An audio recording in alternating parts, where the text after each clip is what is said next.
Il y a des moments dans la vie où l'on sent sa foi s'affaiblir peu à peu. La lassitude, le doute et le tumulte du monde sont plus forts que notre voix intérieure. Nous luttons, nous nous efforçons, nous nous servons. Mais au fond de nous, une question crie en silence. Cela vaut-il la peine de continuer?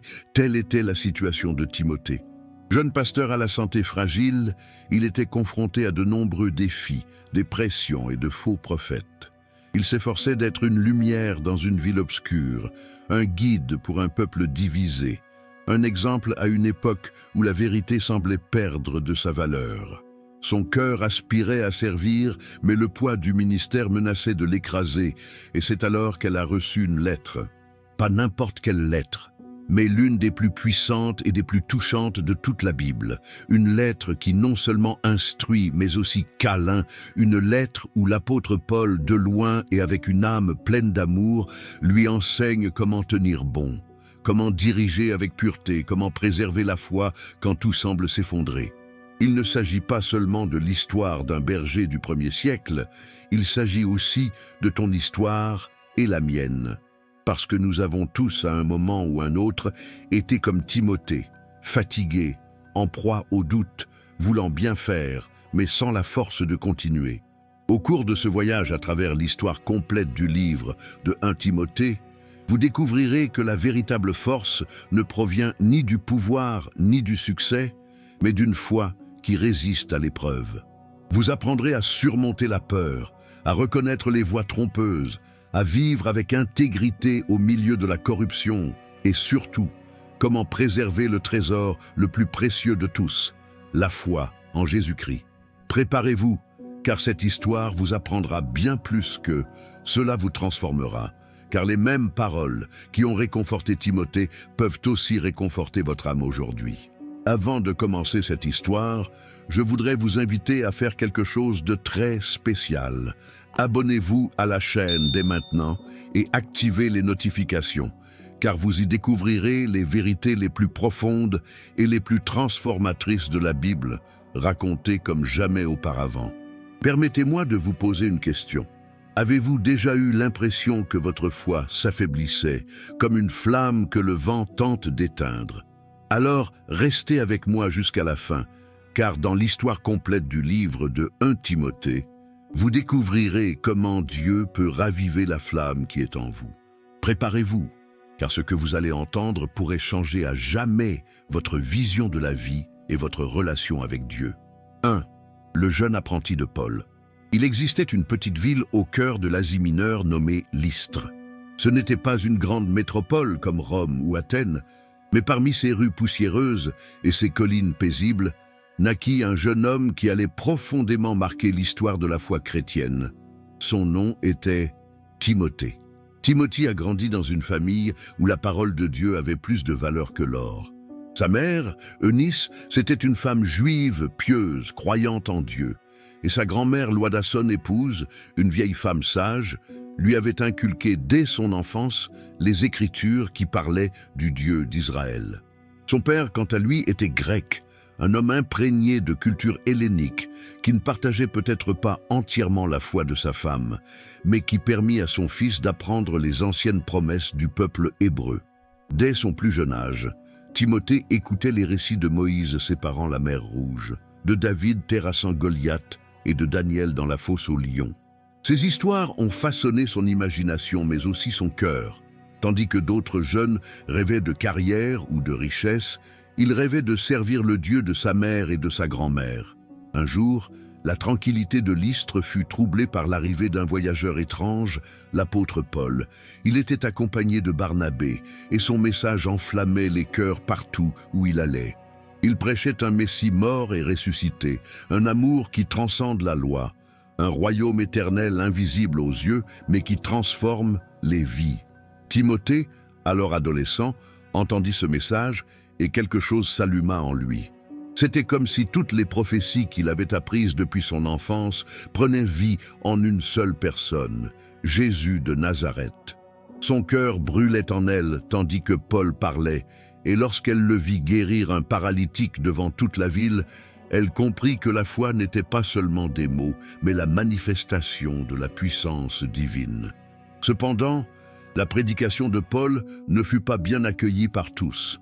Certains Juifs furieux le lapidèrent presque à mort aux abords de la ville. Cette scène était terrible, mais pour Timothée, ce fut une révélation. Il voyait de ses propres yeux un homme prêt à mourir pour ses convictions. Et lorsque le lendemain Paul se leva et retourna à Lystre pour poursuivre sa prédication, le jeune homme comprit le véritable sens de cet acte: suivre le Christ. Plus tard, Paul retourna à Lystre lors d'un de ses voyages missionnaires. Cette fois, l'apôtre remarqua quelque chose de différent chez le jeune homme. Ce n'était pas seulement sa connaissance des Écritures ou sa foi sincère, c'était son caractère, son humilité, son dévouement. Les anciens de l'Église parlèrent également très bien de lui. C'est alors que Paul, guidé par le Saint-Esprit, décida de l'emmener avec lui. Avant son départ, Timothée se fit circoncire, non par obligation, mais par amour pour l'Évangile, afin de ne pas être une pierre d'achoppement parmi les Juifs qu'ils allaient évangéliser. C'était un acte d'abandon et de renoncement. Il quittait son confort, sa maison, sa jeunesse paisible, pour s'aventurer dans un monde plein de dangers, de persécutions et d'aventures spirituelles. Ainsi, ce jeune homme de Lystre devint le disciple le plus proche de l'apôtre Paul ensemble. Il parcourait les villes, affronterait les tempêtes, serait témoin de miracles et assisterait à la croissance de l'Église primitive. Mais dans ses humbles débuts, sous le toit de sa mère et de sa grand-mère, se formait déjà le cœur d'un pasteur, d'un serviteur, d'un homme qui recevrait plus tard l'une des lettres les plus tendres et les plus profondes du Nouveau Testament. Timothée ignorait encore tout ce qu'il allait vivre, mais Dieu l'avait déjà choisi. Et bien que son nom signifie « honorer Dieu », c'est Dieu lui-même qui, avec le temps, honorerait Timothée, le transformant d'un simple apprenti en un disciple héritier spirituel de la mission apostolique. Son histoire ne faisait que commencer que l'appel du Christ, qui avait touché son maître Paul, sur le chemin de Damas, embrasait désormais aussi sa jeune âme. Car c'est ainsi que Dieu agit, il prend les petits, les inconnus, ceux qui semblent insignifiants, et en fait les piliers de son royaume éternel. 2. De disciples à partenaires de mission. Lorsque Timothée décida de suivre Paul, il ne recherchait ni la gloire ni la reconnaissance. Il le fit parce qu'une voix intérieure lui disait que c'était la volonté de Dieu. Ce ne fut pas une décision facile. Il quitta sa maison, sa mère Eunice et sa grand-mère Loïs, qu'il avait élevée dans la foi. Mais elles ne l'en empêchèrent pas. Au contraire, elles le bénirent, sachant que leur fils partait servir le Seigneur. Ce fut un moment de larmes, de longues étreintes, de foi mise en action. Paul, qui avait perçu en lui une âme douce et sincère, le prit sous son aile comme un père prend son fils. Il découvrit bientôt que ce jeune homme possédait non seulement de la passion, mais aussi de la sagesse, de l'humilité et une remarquable maturité spirituelle. Timothée parlait peu, mais lorsqu'il prenait la parole, ses mots étaient source de paix et de force. Ensemble, ils entreprirent des voyages qui mirent à l'épreuve leur foi et leur endurance. Ils parcoururent des chemins périlleux, traversèrent montagnes, rivières et déserts, affrontant bandits et tempêtes. Sans repos ni confort, ils dormaient souvent à la belle étoile, mangeaient ce qu'ils trouvaient et priaient en silence lorsque l'épuisement les gagnait. Mais au milieu de tout cela, Dieu manifesta sa puissance. Dans chaque ville visitée, Philippe, Thessalonique, Bérée, Corinthe, Paul prêchait avec autorité et Timothée, à ses côtés, apprenait par l'observation. Il fut témoin de l'action du Saint-Esprit dans les cœurs. Il vit des malades guéris, des incrédules se convertir au Christ, et même les ennemis de l'Évangile se soulever avec fureur. Il comprit que servir Dieu n'était pas un chemin vers la gloire terrestre, mais un chemin d'abandon total. À Philippe, par exemple, ils virent une femme nommée Lydie, et toute sa famille se convertir au Seigneur. À Thessalonique, ils virent une église naître au milieu de la persécution. À Bérée, ils trouvèrent des croyants qui scrutaient les Écritures avec une soif de vérité. Timothée commença à comprendre que chaque ville était un nouveau champ de bataille spirituel et en même temps une occasion de voir Dieu à l'œuvre. Mais tout n'était pas rose. À maintes reprises, le jeune disciple vit Paul battu, emprisonné et rejeté. Dans ces moments-là, il ne se détourna pas, il resta fidèle. Il apprit à réconforter les frères, à prêcher même lorsque son maître était en prison et à s'accrocher à la foi, malgré la peur qui menaçait de le paralyser. Paul avait perçu en Timothée quelque chose de particulier, un mélange de tendresse et de courage, de sensibilité et de force. C'est durant ces années de voyage que Timothée commença à être reconnu par les églises comme un véritable serviteur du Christ. Il ne recherchait pas la gloire, mais sa fidélité le faisait rayonner. Lorsque Paul écrivait aux communautés, il le mentionnait souvent avec affection, Paul et Timothée, serviteurs de Jésus-Christ. Il ne le présentait pas comme un assistant, mais comme un égal dans la mission. Timothée n'accompagnait pas seulement Paul, il était aussi son messager. Dans les moments difficiles, lorsque l'apôtre ne pouvait voyager, il envoya Timothée pour fortifier les églises. C'est ainsi que le jeune homme se rendit à Thessalonique, apportant du réconfort aux croyants persécutés. Il leur parla avec le même amour et la même autorité qu'il avait reçu de son mentor, et les frères furent profondément encouragés par sa présence. Au fil des années, à travers l'emprisonnement, les miracles, les naufrages et les nuits de prière, le lien qui les unissait devint indéfectible. Paul voyait en lui non seulement un disciple, mais un héritier spirituel, capable de poursuivre l'œuvre après son départ. C'est pourquoi il commença à l'instruire sur tout ce qui était nécessaire pour guider, corriger, enseigner et protéger la foi. Timothée, malgré son jeune âge, avait été forgé par l'ardeur de la mission. Son cœur était ferme et compatissant, ses paroles douces et pourtant percutantes, sa foi simple et pourtant inébranlable. Avec le temps, il deviendrait l'un des chefs les plus respectés de l'Église primitive, notamment à Éphèse, où Paul lui confierait la responsabilité. L'histoire de Timothée nous rappelle que Dieu ne recherche ni la perfection ni l'expérience, mais la disponibilité. Un jeune homme désireux d'apprendre peut aller plus loin qu'un sage plein d'orgueil. Ainsi, le jeune homme de Lystre devint le plus fidèle compagnon de l'apôtre Paul marchant à ses côtés non seulement sur les routes de l'Empire romain, mais aussi sur les chemins profonds de la foi. Et tandis que les foules écoutaient la prédication de Paul, le ciel observait quelque chose de plus grand encore. Un maître formant son disciple, et un disciple qui, avec le temps, deviendrait un berger de bergers, porteur de l'une des lettres les plus tendres et les plus puissantes de toute la Bible. 3. Le contexte de la lettre. Des années s'étaient écoulées depuis que Timothée avait commencé son voyage avec Paul. Ils avaient vu des villes entières transformées par la puissance de l'Évangile, mais ils avaient aussi affronté des dangers, la persécution et la trahison. Paul n'était plus le jeune homme vigoureux qu'il avait été. Ses cheveux étaient gris, ses mains marquées par les chaînes et son corps usé par des années de service et de souffrance. Mais son esprit restait aussi fort que le jour où le Christ l'avait appelé sur le chemin de Damas. C'était une période de confusion. Nombre des églises fondées par Paul se développaient, mais elles commençaient aussi à être confrontées à un danger bien plus grand que les persécutions de l'Empire romain, la déformation de l'Évangile. De faux prophètes s'étaient infiltrés parmi les croyants, déformant la vérité et mêlant la foi à des mythes, des superstitions et des philosophies humaines. À Éphèse, l'une des villes les plus importantes du monde antique, l'Église était en crise. Éphèse n'était pas une ville ordinaire. C'était un centre culturel, commercial et religieux de l'Empire. Là se dressait l'imposant temple d'Artémis. Le temple d'Hercule, l'une des 7 merveilles du monde antique, était une destination touristique prisée.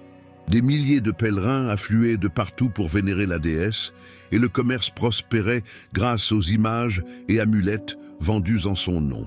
Au sein de cette société païenne, entourée d'idolâtrie, de magie et de richesse, l'Église chrétienne se devait de demeurer pure et inébranlable dans la vérité.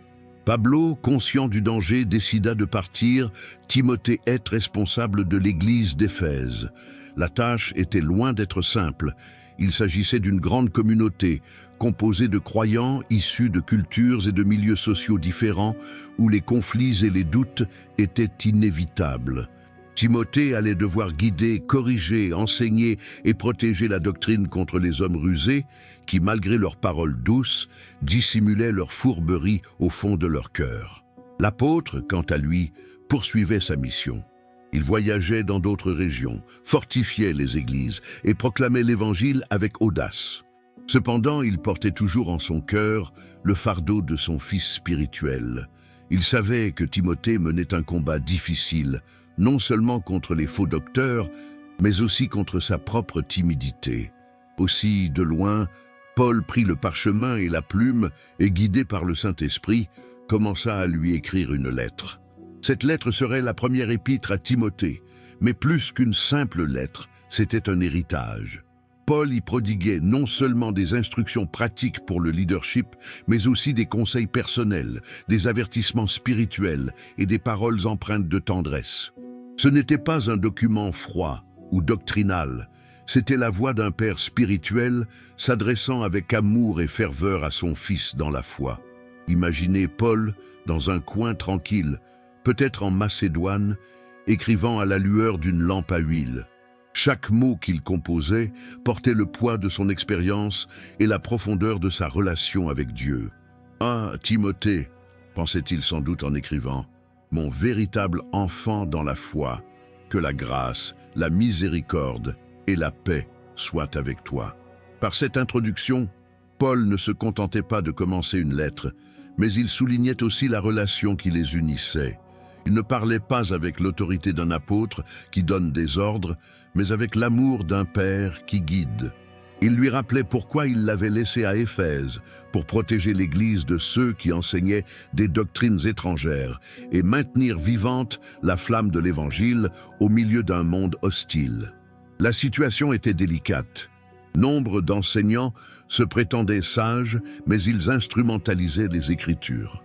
Certains imposaient des lois anciennes comme voie de salut, d'autres se perdaient dans des généalogies interminables, et d'autres encore recherchèrent la gloire et le pouvoir au sein de la communauté. Paul savait que ces choses n'édifiaient pas, mais divisaient. C'est pourquoi l'une de ses premières instructions fut claire et directe. Recommandait à certains de ne pas enseigner de fausses doctrines. L'apôtre comprenait que lorsque la vérité se mêle au mensonge, il en résulte la confusion et la destruction spirituelle. C'est pourquoi il enseigna à Timothée que le but de tout enseignement devait être l'amour né d'un cœur pur, d'une bonne conscience et d'une foi sincère. Il ne s'agissait pas de discussions intellectuelles, ni de prouver qui en savait plus, mais de transformer des vies par la vérité de l'Évangile. En écrivant ces lignes, Paul se remémorait sans doute son séjour à Éphèse. Il y avait prêché pendant plus de 2 ans, confronté à des émeutes, à la sorcellerie et à l'opposition des artisans qui fabriquaient des images d'Artémis. Il savait combien il était difficile de garder la foi dans une ville si imprégnée d'idolâtrie et de plaisir. C'est pourquoi il faisait confiance à Timothée, car malgré son jeune âge, il avait un cœur pur et ferme. La lettre à Timothée fut écrite dans ce contexte. Une église vivante mais attaquée, un responsable expérimenté guidant un jeune pasteur et un message urgent qui devait préserver la pureté de la foi. Paul n'écrivait pas par habitude, il écrivait par amour. Il aimait Timothée, il aimait l'Église et par-dessus tout, il aimait le Christ. Et tandis que l'apôtre scellait le parchemin de ses dernières paroles, peut-être priait-il en silence pour son fils spirituel. « Seigneur, fortifie Timothée, donne-lui sagesse, courage et amour, qu'il ne craigne pas les hommes, mais seulement toi, et que cette lettre, écrite avec larmes et foi, le soutienne lorsqu'il ressentira le poids du ministère. » Cette prière, bien que prononcée il y a près de 2000 ans, reste d'actualité. Car la lettre à Timothée n'a pas été écrite uniquement pour un jeune pasteur d'Éphèse, mais pour tous ceux qui, à chaque génération, choisissent de servir Dieu au milieu du chaos du monde. Si cette histoire vous touche, arrêtez-vous un instant et faites quelque chose de simple mais puissant. Abonnez-vous à la chaîne et n'oubliez pas de liker cette vidéo. Votre soutien permet non seulement à ce message de toucher un public plus large, mais c'est aussi une façon de dire « Seigneur, je veux continuer à en apprendre davantage sur toi ». Et écrivez cette phrase dans les commentaires « Je veux garder ma foi comme Timothée ».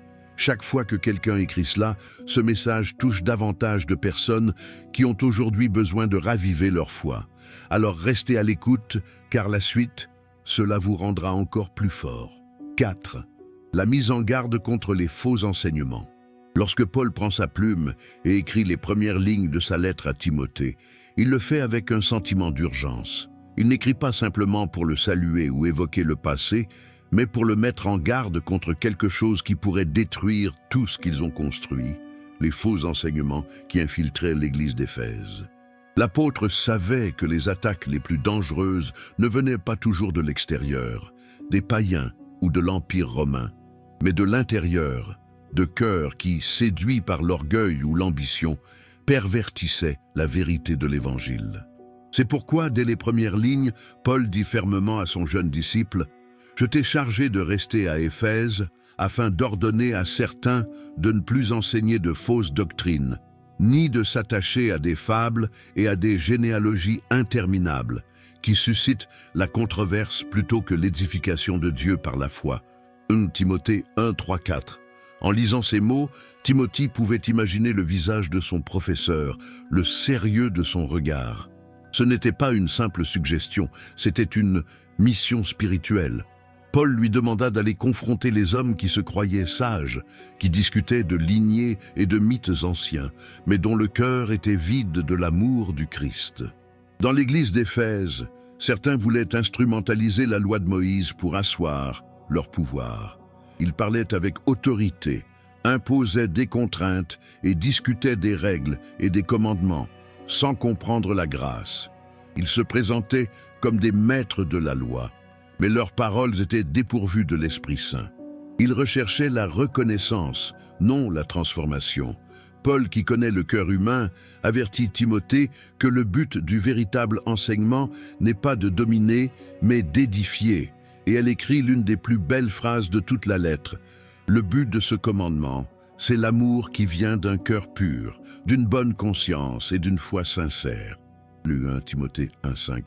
Ces paroles sont d'une profondeur inouïe. Paul nous rappelle que la doctrine sans amour est comme un corps sans âme. Elle peut paraître forte, mais elle est morte. Le véritable enseignement doit produire des cœurs purs, des consciences saines et une foi sincère. Tout le reste, arguments, fables, paroles vaines, n'est que bruit. Pendant sa lecture, Timothée ressentit sans doute le poids de sa responsabilité. Il était jeune, et les faux docteurs étaient expérimentés. Certains le méprisaient peut-être, pensant qu'un jeune homme n'avait pas l'autorité pour les corriger. Mais Paul le connaissait bien. Il savait que sa timidité n'était pas une faiblesse, mais une grande sensibilité, et que sa force viendrait de l'Esprit de Dieu. C'est pourquoi l'apôtre l'encourage à ne pas céder aux voix arrogantes, ni à se laisser intimider. Il lui enseigne que le combat spirituel ne se gagne ni par les cris, ni par la force humaine, mais par la vérité de l'Évangile et la pureté du cœur. Il lui rappelle que la loi est bonne, mais seulement si elle est utilisée à bon escient, car elle n'a pas été donnée pour les justes, mais pour les impies, les rebelles, les meurtriers, les menteurs et tous ceux qui s'opposent à la saine doctrine. Paul, qui connaissait bien la loi pour avoir été pharisien, en comprenait désormais le véritable but. Pour montrer aux êtres humains leur besoin de grâce sans le Christ, la loi condamne. Avec le Christ, la loi s'accomplit dans l'amour.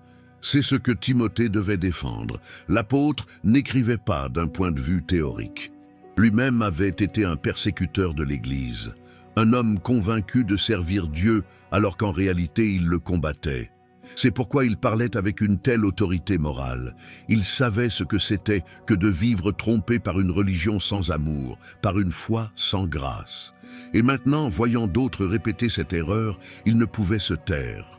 Paul voulait que Timothée reste ferme, sans se laisser influencer par des débats stériles, ni par ceux qui instrumentalisaient la foi à des fins mercantiles. Car derrière chaque fausse doctrine se cache une intention: contrôler, manipuler, acquérir du prestige ou de l'argent. Or, l'Évangile est tout autre chose. L'Évangile, c'est le service, le sacrifice et la vérité. La nuit, quand Éphèse dormait et que seul le murmure de la mer parvenait aux maisons, on peut imaginer Timothée priant en silence, se remémorant les paroles de son maître. Peut-être, les larmes aux yeux, implorait-il la sagesse pour guider le troupeau du Christ, car il n'était pas facile de confronter les faux docteurs, ni de corriger sans blesser, ni d'enseigner sans imposer. Mais il savait que Dieu l'avait placé là pour une raison. Et ce but, tel que Paul l'a écrit, n'était autre que préserver la pureté de l'Évangile. Ce message lui avait sauvé la vie, ainsi qu'à tant d'autres. Timothée comprenait que chaque parole qu'il défendait, chaque enseignement qu'il préservait, était destiné non seulement à son Église locale, mais à l'avenir de toute la foi chrétienne. L'apôtre conclut cette partie de sa lettre par un mélange d'avertissement et de tendresse. Il ne demandait pas à Timothée de devenir un juge sévère, mais un berger fidèle. Il lui rappela que la vérité et l'amour sont indissociables et que seuls ceux qui ont un cœur pur peuvent discerner avec justesse. Ainsi, le jeune pasteur comprit que son combat n'était pas contre les personnes, mais contre les idées qui cherchaient à corrompre la vérité divine. Il n'avait pas besoin de crier, mais seulement de rester ferme dans la parole. Et au milieu d'un monde rempli de voix confuses, il apprit la plus grande leçon, que l'Évangile ne se défend pas par la force humaine, mais par la lumière qui rayonne de l'amour et de la vérité du Christ. Cet avertissement, écrit il y a près de 2000 ans, reste d'actualité, car les faux prophètes existent toujours, les cœurs sont toujours égarés, et le peuple de Dieu a toujours besoin de voix qui, à l'instar de Timothée, s'élèvent avec foi, pureté et courage, pour rappeler au monde que la vérité demeure immuable, malgré l'évolution des temps. 5. La grâce qui transforme. Qui, après avoir mis en garde Timothée contre les faux enseignants et les dangers d'une foi sans amour, Paul fait quelque chose de profondément humain. Parle de lui-même, non pas comme un apôtre intouchable, mais comme un homme qui a personnellement expérimenté la puissance de la grâce. Et il le fait avec une sincérité si désarmante que quiconque lit ses écrits peut ressentir toute la force de son témoignage. Je rends grâce à Jésus-Christ notre Seigneur qui m'a fortifié, car il m'a jugé fidèle et m'a appelé à son service, alors que j'étais auparavant un blasphémateur, un persécuteur et un homme violent. Mais j'ai obtenu miséricorde parce que j'agissais par ignorance et par incrédulité. Timothée 1, 12, 13. Ces lignes, écrites avec l'encre de son âme, sont la confession d'un homme qui avait vécu dans les ténèbres les plus profondes et qui avait été sauvé par la lumière. Paul ne se cachait pas derrière son titre d'apôtre et ne prétendait pas à la perfection. Il se souvenait humblement de qui il avait été avant le Christ, un ennemi de l'Évangile, un persécuteur acharné de l'Église, un homme convaincu d'agir pour le bien, tout en détruisant ce que Dieu aimait. Dans sa jeunesse, alors qu'il était encore connu sous le nom de Saul de Tarse-Île, avait proféré des menaces contre les disciples de Jésus. Il avait assisté au martyre d'Étienne, le premier martyr chrétien, et avait consenti à sa mort. Muni de lettres des grands prêtres, il persécutait les croyants de ville en ville, arrêtant hommes et femmes et les jetant en prison, persuadé de servir Dieu. Mais un jour, sur le chemin de Damas, tout changea. Une lumière plus éclatante que le soleil l'enveloppa, et une voix venue du ciel le fit tomber à terre. Cette voix, la voix de Jésus ressuscité lui-même, lui dit « Saul, Saul, pourquoi me persécutes-tu » Cette rencontre le bouleversa profondément. En un instant, il comprit que toute sa vie religieuse, tout son zèle et son savoir ne l'avaient pas rapproché de Dieu, mais l'en avaient éloigné. Il avait combattu le Sauveur lui-même. Et là, physiquement aveuglé mais le cœur enfin ouvert, Saul mourut et Paul naquit. Cette expérience l'a marqué à jamais. C'est pourquoi, lorsqu'il écrit à Timothée, il ne le fait pas en maître dispensant des leçons depuis une position de supériorité, mais comme un homme touché par la miséricorde, il lui rappelle que l'Évangile n'est pas une théorie, mais une force vivante qui transforme l'impossible. Voici une parole certaine et digne d'être pleinement reçue. Jésus-Christ est venu dans le monde pour sauver les pécheurs, dont je suis le pire. 1 de Timothée 1,15. Quelle déclaration puissante! Paul ne dit pas « j'étais » le premier, mais « je suis ». Il ne parle pas au passé, mais au présent, car il n'a jamais oublié d'où le Seigneur l'a fait venir. Il ne le dit pas avec culpabilité, mais avec gratitude, car il comprenait que seuls ceux qui reconnaissent leurs péchés peuvent saisir la valeur de la grâce. Imaginez Timothée lisant ces mots à Éphèse. Son maître, le grand apôtre qui avait fondé tant d'églises et subi tant de persécutions, lui confessait humblement « Moi aussi j'ai failli, moi aussi j'ai commis des erreurs. Mais la grâce du Christ m'a transformé. » C'était une leçon plus puissante que n'importe quel discours. La transformation personnelle est le témoignage le plus puissant de l'Évangile. Paul explique que Dieu l'a sauvé précisément pour manifester sa miséricorde, afin que sa vie soit un exemple vivant de ce que le Christ peut accomplir avec quelqu'un de complètement perdu. Il lui dit « Mais c'est pour cela que j'ai obtenu miséricorde, afin qu'en moi, le pire des pécheurs, Jésus-Christ puisse manifester toute sa patience, pour servir d'exemple à ceux qui croiraient en lui pour recevoir la vie éternelle. » 1 Timothée 1,16. Autrement dit, si Dieu a pu transformer Paul, un persécuteur, un blasphémateur, un ennemi déclaré de l'Évangile, alors nul n'est hors de portée de la grâce. Son histoire était une lettre ouverte à tous les pécheurs qui pensent qu'il n'y a plus d'espoir. Paul n'a pas seulement enseigné la grâce, il lui était reconnaissant. Chaque souffle, chaque parole prêchée, chaque coup reçu pour le Christ était pour lui une preuve de l'amour de Dieu. Et lorsqu'il écrit à Timothée, une exclamation spontanée d'adoration lui échappe, une doxologie jaillissant de son âme. Ô roi éternel, immortel, invisible, seul Dieu, soit l'honneur et la gloire au siècle des siècles. Amen. 1 Timothée 1,17. Il semble incapable de se contenir. Se souvenant de tout ce que le Seigneur a fait pour lui, son cœur déborde de louanges. Car Paul savait que si Dieu ne l'avait pas arrêté sur ce chemin, s'il ne lui avait pas pardonné, il serait perdu aujourd'hui. Voilà l'essence de la grâce. Ne rien mériter et tout recevoir, c'est un amour qui ne se mérite pas, mais qu'on reçoit. C'est la main de Dieu tendue à ceux qui en ont le plus besoin. Et cette même grâce qui avait sauvé Paul allait maintenant soutenir Timothée dans son ministère. Le jeune pasteur devait se souvenir qu'il n'avait pas été appelé à servir en raison de ses mérites ou de ses capacités, mais par grâce. Qu'il ne devait pas se décourager face à ses faiblesses, car Dieu se sert des faibles précisément pour manifester sa puissance. Que l'œuvre de l'Évangile ne repose pas sur la perfection humaine, mais sur des cœurs rachetés. Paul voulait que Timothée comprenne que le secret du ministère ne réside ni dans la force, ni dans la connaissance, ni dans l'expérience. Mais gratitude, servir Dieu, en ayant conscience d'avoir été pardonné, change tout. Cela donne la compassion pour enseigner, la patience pour corriger et l'humilité pour guider. C'est pourquoi chaque mot de ce passage est un joyau spirituel. Il ne s'agit pas seulement de l'histoire de Paul, mais de celle de tous ceux qui ont été touchés par l'amour de Dieu. Car nous sommes tous, d'une manière ou d'une autre, comme Saul avant sa rencontre avec Dieu, aveugles, orgueilleux, perdus. Mais lorsque la lumière du Christ nous atteint, nos yeux s'ouvrent et nous découvrons que ce que nous avions cherché toute notre vie n'était pas la religion. C'était drôle.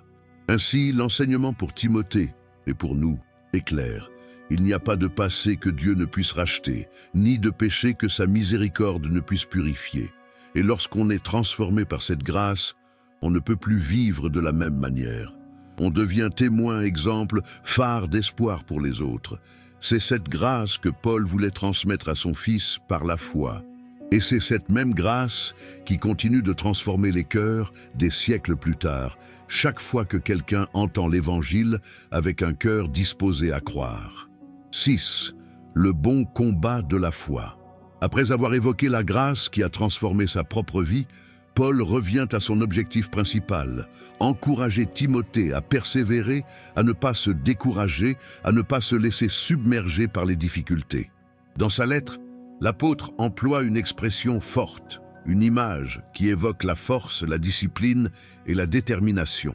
Il lui dit Voici le commandement que je te confie, Timothée mon enfant, selon les prophéties prononcées auparavant à ton sujet, afin que par elles, tu mènes le bon combat en gardant la foi et une bonne conscience. 1 Timothée 1, 18, 19. Par ces mots, Paul ne se contente pas de lui donner une instruction, il lui transmet un savoir précieux, mission de guerre spirituelle. Le ministère n'était pas une sinécure, ni une tâche simple. C'était un combat, une lutte quotidienne pour la vérité, la foi et l'intégrité. Et bien que Timothée fût jeune et peut-être timide, Paul lui rappela qu'il avait été choisi par Dieu pour combattre, non pour fuir. L'image du soldat était très répandue dans le monde romain. À Éphèse, les défilés militaires étaient un spectacle fréquent. Des hommes en armure étincelante, armés de lances et de boucliers, défilant au rythme du tambour. Paul reprend cette image et l'applique au domaine spirituel. Timothée devait se percevoir comme un soldat du Christ, non pas par l'épée ni par le casque de fer, mais par la foi, la prière et la parole vivante. Chaque jour, au réveil, il devait se rappeler qu'il était engagé dans une guerre invisible, non pas contre des hommes, mais contre des forces spirituelles qui cherchaient à égarer les croyants, à semer la confusion et à détruire la foi. C'est pourquoi l'apôtre insiste. Garder la foi et une bonne conscience. La foi était son bouclier. Une confiance absolue en Dieu, même lorsque les circonstances semblaient lui être défavorables. Mais outre la foi, Paul mentionne un élément souvent oublié, une bonne conscience. On ne peut défendre l'Évangile avec un cœur partagé. Une conscience pure, une vie vécue en toute transparence devant Dieu, était le fondement de toute autorité spirituelle. Paul le savait par expérience. Il avait vu beaucoup de gens bien commencer et mal finir, s'égarant par orgueil, amour de l'argent ou soif de pouvoir. C'est pourquoi il met en garde Timothée contre ceux qui, rejetant leur bonne conscience, ils ont fait naufrager leur foi. 1 Timothée 1, 19. Le mot naufrager n'est pas choisi au hasard. L'apôtre le choisit précisément parce qu'il décrit ce qui arrive lorsqu'une personne laisse sa foi sombrer sous le poids de ses propres décisions. Timothée devait se méfier de ce danger. Le combat ne se déroulait pas seulement en chair ou dans les rues d'Éphèse, mais aussi au plus profond de son cœur. L'ennemi savait attaquer en silence, par le doute, la peur, la lassitude, par des tentations déguisées en bonnes intentions. Mais Paul lui rappelle, « Tu as été appelé par Dieu, et des prophéties te concernent. N'oublie pas qui t'a envoyé et qui combat pour toi. » Ces mots résonnèrent comme l'écho d'un père aimant. Paul ne le grondait pas. Il était renforcé. Il savait que le fardeau du leadership était lourd et que, dans sa jeunesse, Timothée pouvait parfois se sentir seul. Mais l'apôtre l'assure qu'il ne lutte pas par ses propres forces, mais sous l'autorité du Christ. Imaginez la scène. Timothée, assis dans sa chambre, la lettre ouverte sur la table, lisant chaque ligne à la lueur d'une lampe à huile. Dehors, Éphèse dormait. Au loin, les bruits des marins dans le port et l'écho des vagues emplissaient le silence. Dans cette atmosphère, les paroles de son maître prirent tout leur sens. « Comporte le bon combat, mon fils. Ne te décourage pas. Garde la foi. » La voix de Paul était plus qu'un conseil, c'était un rappel que la foi se défend avec persévérance, non par la violence. Le bon combat n'était pas contre d'autres hommes, mais contre le péché, le mensonge et le découragement. C'était une guerre où l'ennemi était invisible, mais dont les attaques étaient bien réelles. La lassitude de l'âme, les critiques injustes, la solitude du leadership, le poids des attentes. Paul savait tout cela. Lui-même avait connu des naufrages, des coups, l'emprisonnement et la trahison. Mais à chaque instant difficile, la grâce de Dieu l'avait soutenu. C'est pourquoi il pouvait parler avec autant d'autorité. Et maintenant, tel un général aguerri observant son jeune soldat sur le champ de bataille, il lui dit « Ne perds pas courage.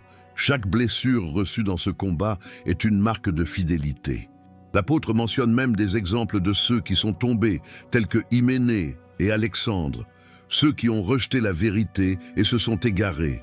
Il ne le fait pas pour inspirer la peur, mais pour avertir Timothée que la foi ne se maintient pas par inertie. Elle exige une vigilance constante. Chaque jour, il devait se lever avec une ferme résolution, continuer à croire.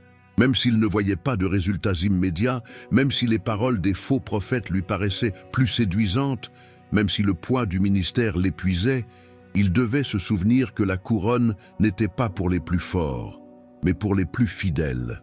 Voilà l'essence même d'un bon combat. N'abandonnez pas quand tout semble perdu. Continuez d'aimer quand les autres haïssent. Continuez de servir quand les autres fuient. Continuez de croire quand il n'y a aucun signe. Timothée n'était pas seul dans ce combat. Il avait la prière de Paul, la promesse du Saint-Esprit et le soutien du Dieu qui l'avait appelé. Et lorsque l'apôtre conclut cette partie de sa lettre, son message demeurait clair. La foi ne se résume pas à croire. Elle est continuer à croire pour résister aux tempêtes en gardant les yeux fixés sur le Christ. Car dans le domaine spirituel, la persévérance triomphe. Et ce jeune pasteur, la lettre de son maître entre ses mains, comprit que toute sa vie s'inscrivait dans un dessein plus grand, être un guerrier de l'Évangile, un soldat du royaume, un exemple de fidélité dans les moments difficiles.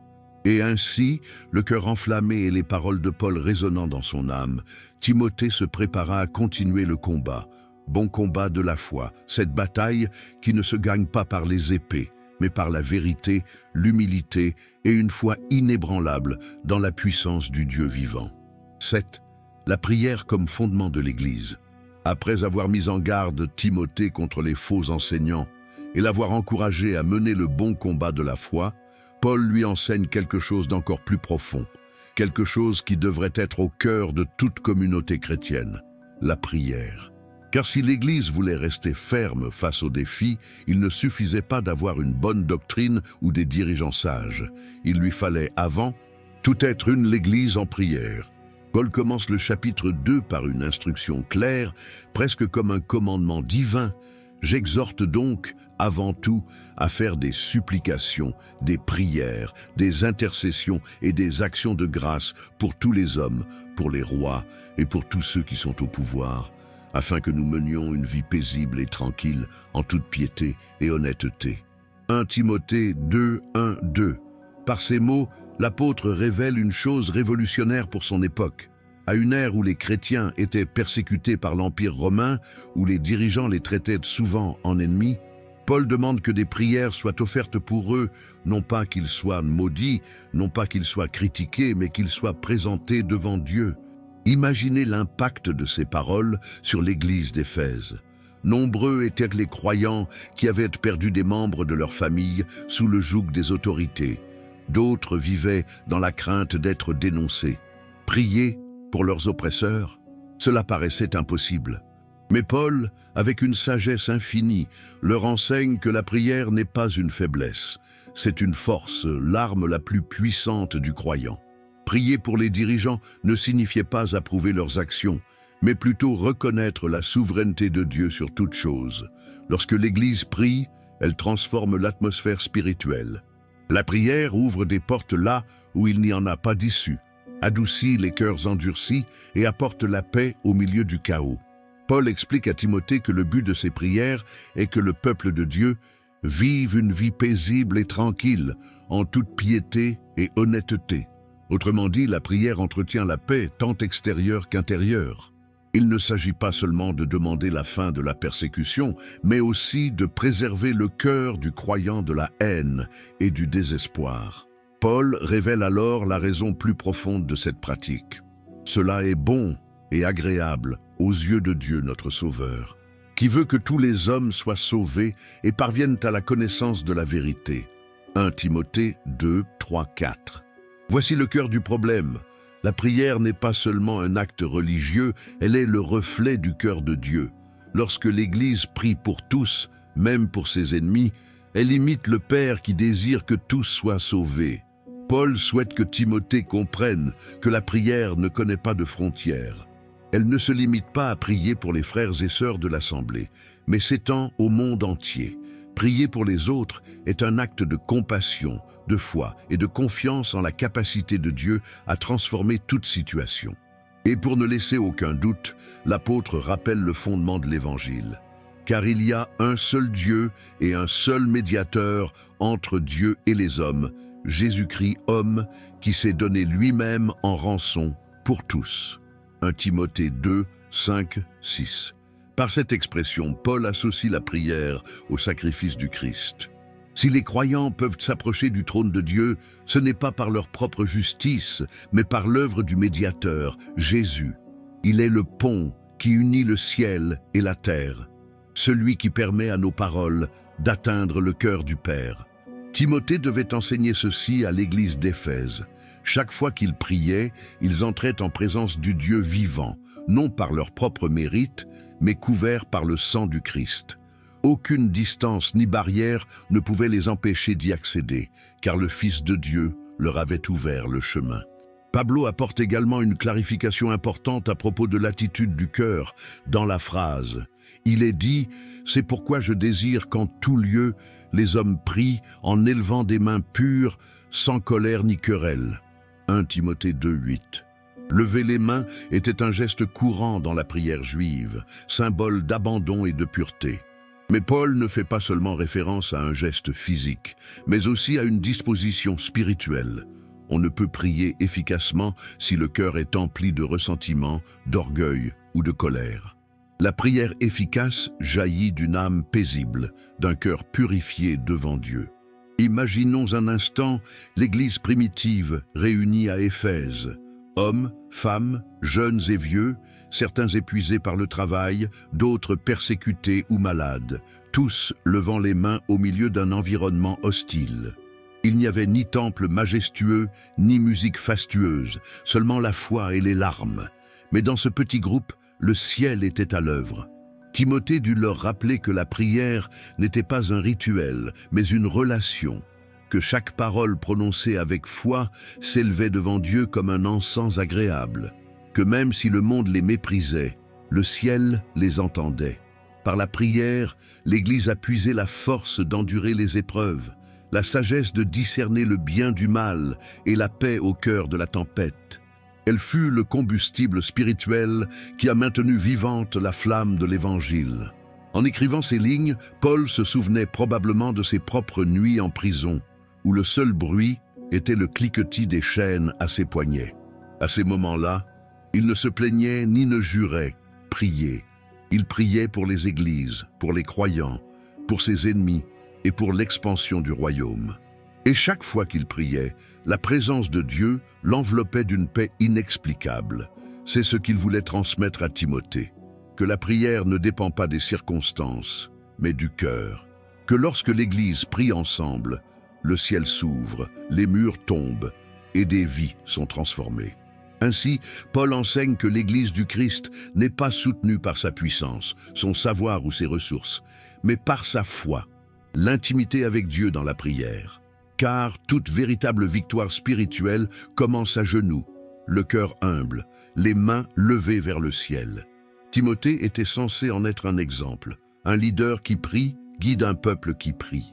Et une église qui prie devient une église invincible. Car la prière ne se contente pas de changer les circonstances, elle change les âmes, change les destins et fait advenir la volonté de Dieu sur terre. Si ce mot résonne en vous, ne l'ignorez pas. Arrêtez-vous un instant, abonnez-vous à la chaîne, aimez cette vidéo et partagez vos impressions dans les commentaires. Écrivez avec foi. Seigneur, attise le feu en moi. Votre commentaire pourrait être la graine qui éveillera le cœur de quelqu'un qui se sent impuissant aujourd'hui. Et n'oubliez pas, chaque fois que vous partagez ou réagissez, vous contribuez à diffuser la parole de Dieu plus largement. Alors, ne vous déconnectez pas. La suite vous le rappellera. Pourquoi il vaut la peine de continuer à y croire. 8. Le rôle des hommes et des femmes dans la communauté. Après avoir parlé de la prière comme du cœur vivifiant de l'Église, Paul aborde ensuite un autre sujet crucial pour la communauté chrétienne, la conduite et le rôle des hommes et des femmes au sein du corps du Christ. Il ne le fait pas sur un ton autoritaire ou supérieur, mais comme un père spirituel qui recherche l'ordre, la pureté et le respect mutuel dans la maison de Dieu. Paul savait qu'à Éphèse, les coutumes culturelles étaient très différentes des enseignements de l'Évangile. La ville était célèbre pour sa majesté, temple d'Artémis. La déesse de la fertilité était vénérée par des milliers de femmes qui officiaient comme prêtresses. et la sensualité faisaient partie intégrante du culte. Dans ce contexte, de nombreux nouveaux convertis conservaient encore des coutumes et des mentalités issues du monde païen. L'apôtre dut donc leur enseigner comment vivre de manière à honorer Dieu, tant au sein de l'Église qu'à l'extérieur. Cela commence par une exhortation aux hommes. C'est pourquoi je désire qu'en tout lieu, les hommes prient, en élevant des mains pures, sans colère ni querelle. 1 Timothée 2, 8. Paul ne parle pas seulement de la posture physique pendant la prière, mais aussi de l'attitude du cœur. Les hommes de la communauté devaient être des guides spirituels, sans être dominateurs ni violents. Ils devaient prier avec pureté, sans ressentiment ni orgueil, et guider leurs familles et l'Église avec humilité. La véritable autorité spirituelle, leur rappelle-t-il, ne vient pas de la force, mais de la sainteté.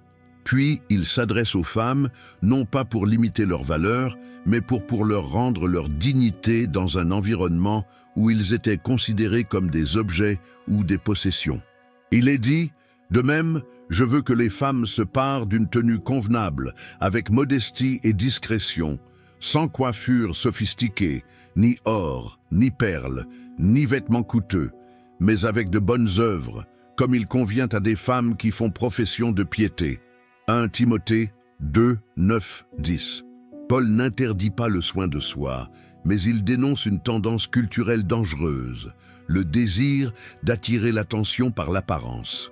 À Éphèse, de nombreuses femmes assistaient aux réunions chrétiennes vêtues de vêtements luxueux, cherchant la reconnaissance ou un certain statut. Mais l'apôtre leur rappelle que la beauté qui plaît à Dieu ne se mesure pas à l'éclat de l'or, mais à la lumière d'un cœur pieux. C'était un enseignement profondément à contre-courant. Dans une société où les femmes tiraient leur valeur de leur apparence, Paul l'invitait à la trouver en elle-même, personnage, au lieu de se parer de bijoux, qu'il se pare de bonnes œuvres. Au lieu de rivaliser pour attirer l'attention, qu'ils rayonnent par leur foi. L'apôtre introduit ensuite un enseignement qui a souvent été mal interprété au cours des siècles. Il écrit que la femme reçoive l'instruction dans le silence et la soumission.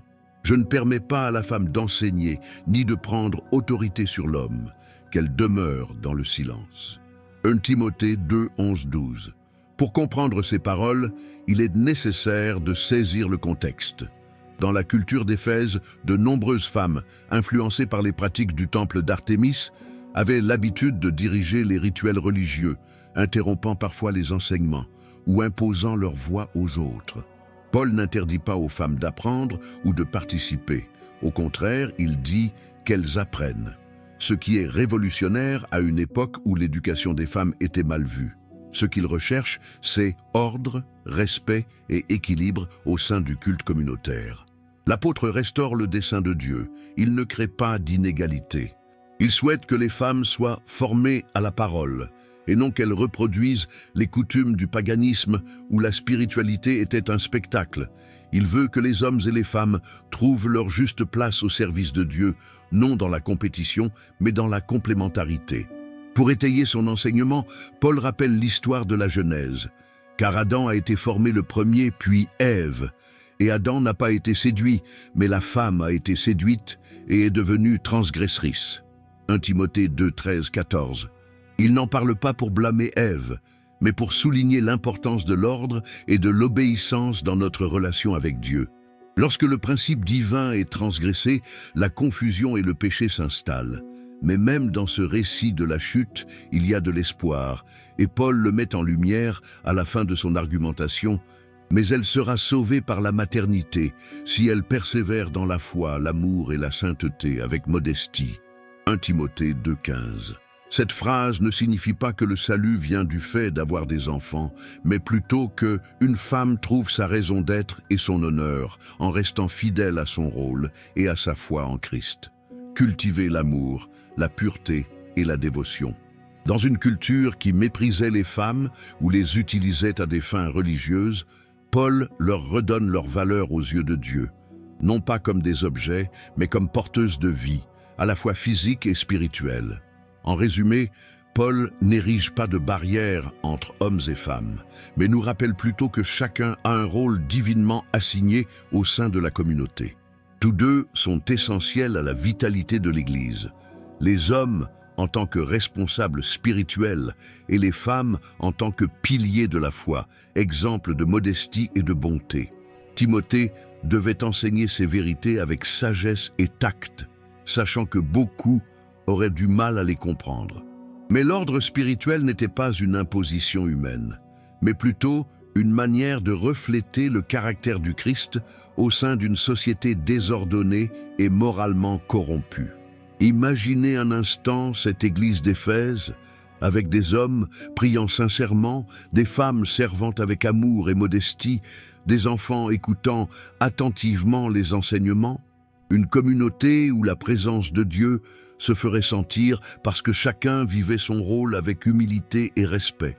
Telle était la vision de Paul. Une église équilibrée, unie et sainte. Une église où l'on recherchait un but et non l'autopromotion, où le culte était pur, le service authentique et le témoignage puissant.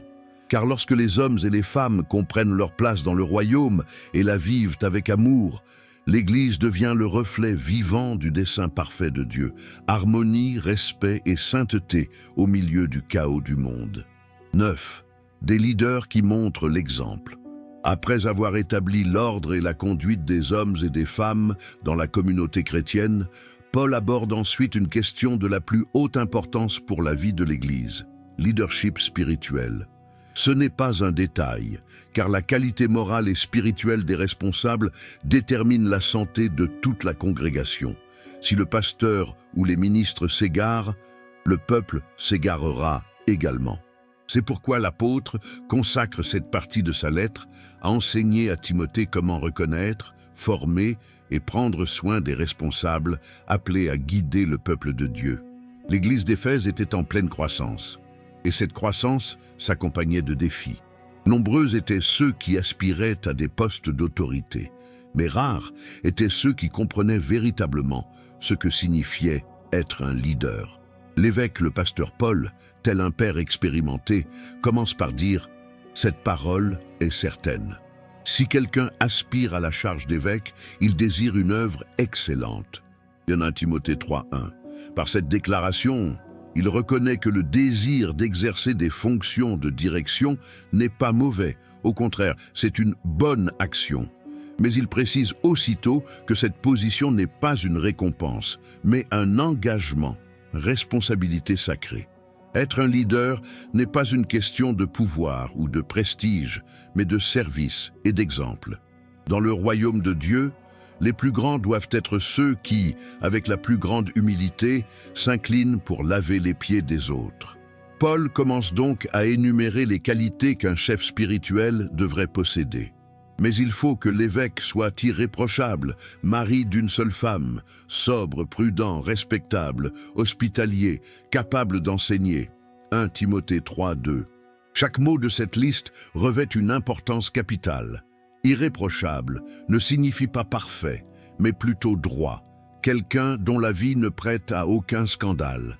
Mari d'une seule femme sous-entend fidélité, loyauté et pureté dans le mariage. Sobre et prudent évoque l'équilibre émotionnel, celui d'une personne qui n'est pas gouvernée par ses passions ni ses impulsions. Hospitalité souligne l'importance de la générosité et de l'hospitalité, vertus essentielles à une époque où les croyants voyageaient constamment et dépendaient de la solidarité d'autres croyants. Et puis il est dit, capable d'enseigner.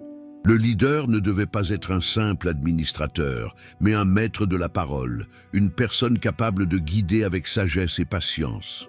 À une époque où tant de fausses doctrines circulaient, le discernement et un enseignement juste étaient essentiels pour préserver la pureté de la foi. Pablo poursuit sa description de ce qu'est un leader. Cela ne devrait pas être le cas. Non adonné au vin, non violent, non avide de gains malhonnêtes, mais doux, paisible, désintéressé. 1 Timothée 3:3. Ces avertissements révèlent que le véritable pouvoir spirituel ne réside ni dans la force ni dans l'argent, mais dans le caractère. Un dirigeant doit être libre de toute addiction, maître de ses émotions et indifférent aux biens matériels. À une époque où les temples païens s'enrichissaient grâce à la vente d'offrandes et d'images, Paul affirme clairement qu'un serviteur de Dieu ne peut avoir un cœur guidé par l'avidité, mais par l'amour du prochain. Cela ajoute également un détail très important, qu'il dirige bien sa propre maison et qu'il tienne ses enfants dans la soumission et le respect en toutes circonstances. Montesquieu 1 Timothée 3, 4. L'apôtre savait que le leadership commence au sein de la famille. Si quelqu'un ne peut guider sa propre famille avec amour, respect et discipline, comment pourrait-il être le pasteur de la maison de Dieu? Timothée devait observer la vie familiale des candidats et non seulement leur éloquence ou leur connaissance biblique. Car la femme et les enfants reflétaient le cœur de l'homme. Paul l'avertit également qu'il ne s'agisse pas d'un nouveau converti, de peur qu'il ne devienne vaniteux et ne tombe sous la condamnation du diable. 1 Timothée 3, 6. Un dirigeant nouvellement converti risquait de succomber à l'orgueil. Le leadership ne doit pas être une impulsion soudaine, mais le fruit d'un caractère éprouvé par le temps. Dieu n'appelle pas les plus talentueux, mais les plus fidèles. Enfin, résumer cette partie en disant « Il faut aussi qu'il ait bonne réputation auprès de ceux du dehors, afin qu'il ne tombe pas dans le déshonneur et dans le piège du diable. » 1 Timothée 3, 7. Le dirigeant devait faire preuve de cohérence, tant au sein de l'Église qu'à l'extérieur. Ses actes devaient être plus éloquents que ses paroles, car le monde observe, et un mauvais exemple donné par un croyant occupant une position d'autorité peut ternir l'image de l'Évangile. Après avoir décrit les qualités des évêques ou des pasteurs, Paul fait de même avec les diacres. Les serveurs sont chargés de répondre aux besoins pratiques de la communauté. Il leur dit « Les diacres doivent, de même, être dignes, sincères, non adonnés au vin, non avides de gains malhonnêtes.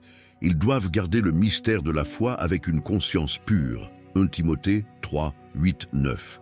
Le diaconat, bien que plus humble, était tout aussi important.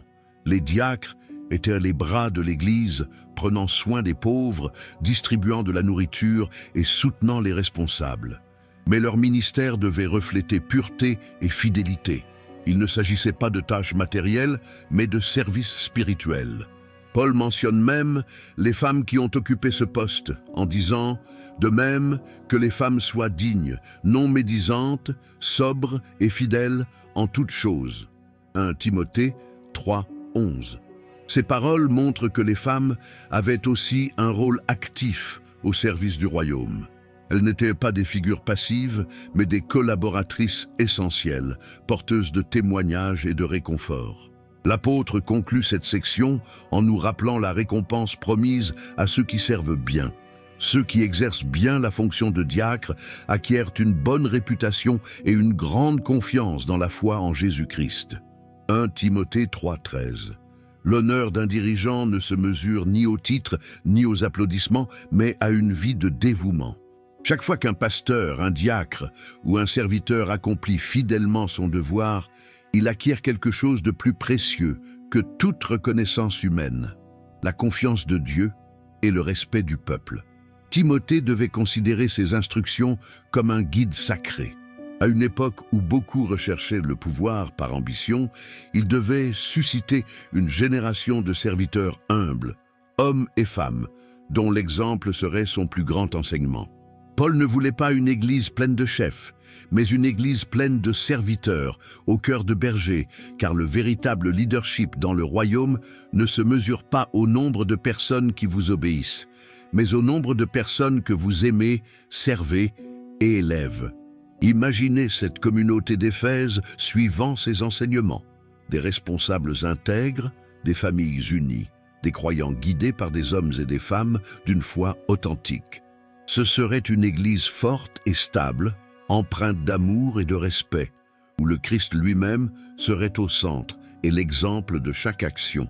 Tel était le rêve de Paul, que chaque dirigeant reflète le bon berger, celui qui a donné sa vie pour ses brebis, que chaque évêque, diacre et serviteur se souvienne que son autorité ne vient pas des hommes, mais de l'appel de Dieu.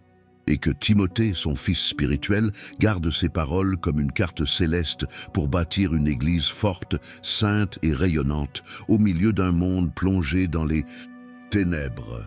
Car lorsque les dirigeants montrent l'exemple, le peuple les suit avec confiance.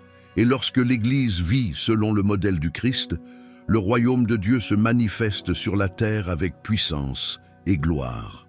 10. Le mystère de la piété. Après avoir enseigné à Timothée les principes du leadership et les qualités que doivent posséder les pasteurs et les diacres, Paul marque une pause. Comme s'il voulait que son fils spirituel lève les yeux de son texte et se souvienne du motif profond qui sous-tend tout ce qu'il fait, le Christ lui-même.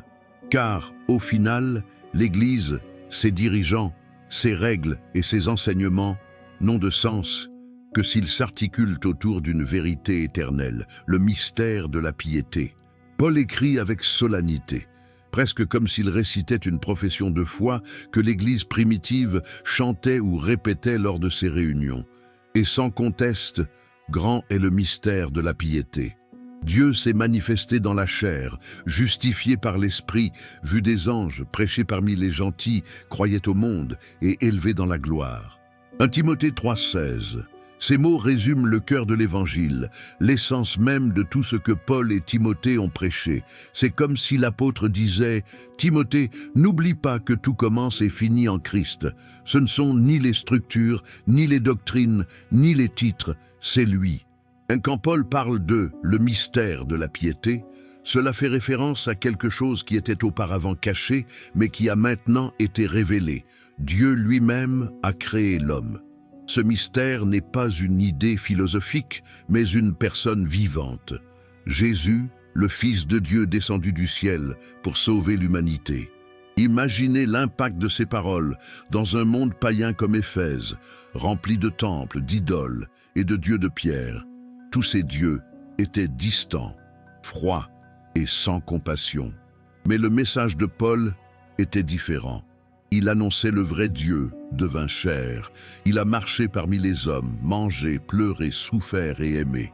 Le Créateur de l'univers est devenu l'un d'entre nous. Voici la première vérité que Paul proclame. Dieu s'est manifesté dans la chair. Il n'était ni un esprit déguisé, ni une illusion divine, mais un homme véritable. Jésus est né dans une crèche, a grandi dans une famille humble, a exercé le métier de charpentier et a vécu sans péché. Son humanité n'a pas obscurci sa divinité. Au contraire, elle l'a révélée dans sa forme la plus pure. En Christ, Dieu a montré son visage au monde. La deuxième phrase dit « justifié par l'Esprit ». Cela signifie que le Saint-Esprit a témoigné de qui était Jésus, de son baptême dans le Jourdain, où les cieux s'ouvrirent et où la voix du Père se fit entendre, à sa glorieuse résurrection, l'Esprit a confirmé sa divinité et sa perfection. Bien que les hommes l'aient rejeté et condamné injustement, Dieu l'a justifié de ressusciter. Pablo poursuit ensuite, vu par les anges. Quelle image saisissante! Les anges, qui pendant des siècles avaient adoré le Dieu invisible, contemplaient avec émerveillement leur Créateur incarné. Ils l'avaient vu naître, l'avaient servi dans le désert, l'avaient fortifié à Gethsémani et l'avaient accueilli au ciel après son ascension. En Christ, le ciel et la terre étaient unis, et les anges furent témoins du plus grand acte d'amour de l'histoire. Puis il dit « Prêchez parmi les gentils ». Ici, Paul nous rappelle que l'Évangile n'était pas seulement destiné à Israël, mais à toutes les nations. Ce mystère, resté caché pendant des siècles dans le cœur de Dieu, était désormais révélé au monde entier. Les apôtres allèrent le proclamer avec audace, et Paul, en tant qu'apôtre des païens, le savait mieux que quiconque. Il avait vu des hommes et des femmes de toute race, langue et culture s'agenouiller au nom de Jésus. La prochaine étape de ce mystère est « Je croyais au monde ». Voici le plus grand miracle, que des cœurs endurcis par le péché aient pu être transformés par la foi. Que des pécheurs, des esclaves, des soldats, des marchands et même des ennemis de l'Évangile aient remis leur vie au Christ. De Jérusalem à Rome, le message du Christ crucifié et ressuscité changeait le cours de l'histoire.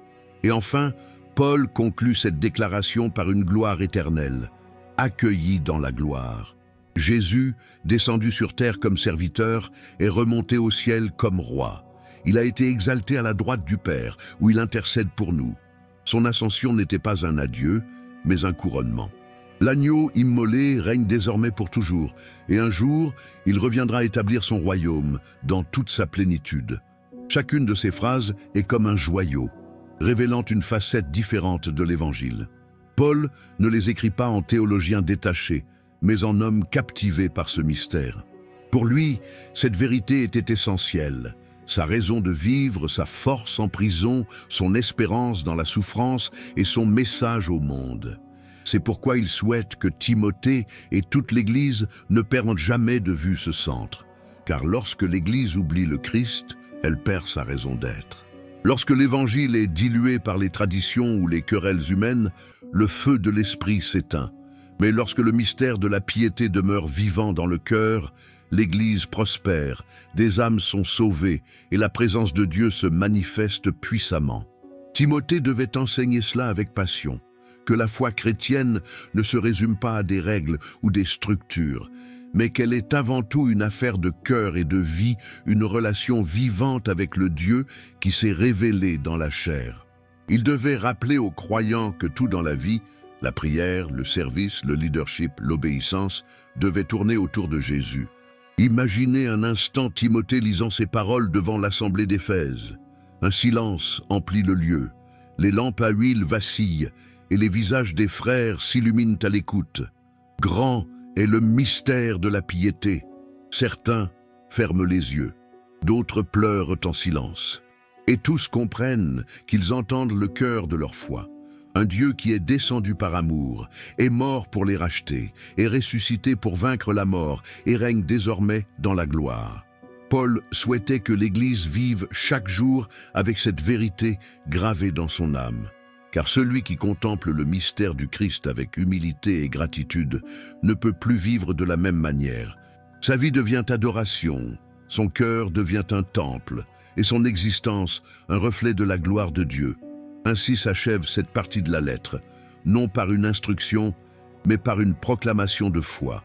Un rappel que tout ce que nous sommes, faisons et croyons repose sur ce sublime mystère, que le Dieu éternel s'est fait homme afin que les hommes puissent retourner à Dieu. Et ce mystère, révélé il y a 2000 ans, continue de transformer les cœurs jusqu'à aujourd'hui. 11. Les dangers des derniers jours. Après avoir révélé le glorieux mystère du Christ, Paul change de ton dans sa lettre. Tel un prophète qui prédit l'avenir, il avertit Timothée d'un événement à venir, des temps difficiles, de tromperie et de confusion spirituelle. Sa voix, ferme mais pleine de compassion, résonne à travers les pages des Écritures comme un avertissement éternel pour toutes les générations. L'apôtre écrit gravement « Or, l'Esprit dit expressément que dans les derniers temps, certains abandonneront la foi pour s'attacher à des esprits trompeurs et à des doctrines de démons. » 1 Timothée 4:1. Paul ne parle pas de son propre chef, mais sous l'inspiration du Saint-Esprit. C'est comme si Dieu lui-même lui révélait l'avenir, une époque où beaucoup de ceux qui se réclamaient du Christ s'éloigneraient peu à peu de la vérité. Ce ne serait pas une chute brutale, mais un glissement silencieux. Des cœurs qui, peu à peu, troqueraient la voix de l'Évangile contre d'autres voix, plus rassurantes, plus séduisantes, mais mensongères. Timothée devait se préparer. L'apôtre lui expliqua que ces fausses doctrines ne proviendraient pas d'un paganisme extérieur, mais de l'intérieur même du peuple de Dieu.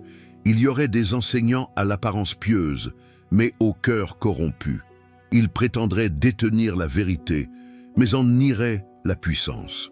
Leur enseignement ne viendrait pas de l'esprit, mais de esprit trompeur, inspiré par l'ennemi. Paul poursuit en décrivant la source de ce danger. Par l'hypocrisie de menteurs, dont la conscience est endurcie comme par un fer rouge, ils interdisent le mariage et prescrivent de s'abstenir d'aliments que Dieu a créés pour être reçus avec action de grâce par ceux qui croient. 1 Timothée 4, 2, 3. Nous voyons ici comment l'apôtre dénonce les deux aspects de l'erreur, mensonge et extrémisme religieux. Certains, sous couvert de sainteté, imposaient des règles que Dieu n'avait jamais prescrites. Ils prétendaient que la spiritualité se mesurait au nombre de choses qu'on s'interdit. Ne pas manger ceci, ne pas se marier, ne pas profiter de la vie. Mais Paul affirme clairement que la véritable piété ne consiste pas à renier la création divine, mais à « soyez-en reconnaissants » et utilisez-le avec pureté. Dans sa sagesse, l'apôtre savait que l'ennemi n'attaque pas toujours par le péché manifeste. Parfois, il attaque par une fausse piété. Telles des doctrines déguisées en remèdes, elles paraissent pures, mais étouffent lentement la foi. C'est pourquoi Paul affirme avec force « Car tout ce que Dieu a créé est bon, et rien n'est à rejeter, pourvu qu'on le reçoive avec action de grâce, parce que tout est sanctifié par la parole de Dieu et par la prière. » 1 Timothée 4, 4, 5. Timothée devait enseigner aux croyants comment discerner le sacré du faux. La vraie foi ne se mesure pas à ce qu'on interdit, mais à ce qu'on fait. Vivre avec gratitude et obéissance. La vie chrétienne n'est pas une prison de règles, mais une relation vivante avec Dieu le Créateur. Alors Paul, tel un père donnant ses derniers conseils avant de partir, explique à Timothée comment rester ferme au milieu de tant de confusion. Si tu instruis les frères sur ces choses, tu seras un bon ministre de Jésus-Christ, nourri des vérités de la foi et du bon enseignement que tu as suivi. 1 Timothée 4, 6. Le jeune homme devait être un enseignant fidèle, un gardien de la vérité, quelqu'un qui nourrirait le peuple du pain de la parole. En des temps où les mensonges abonderaient, la seule défense serait une foi bien nourrie.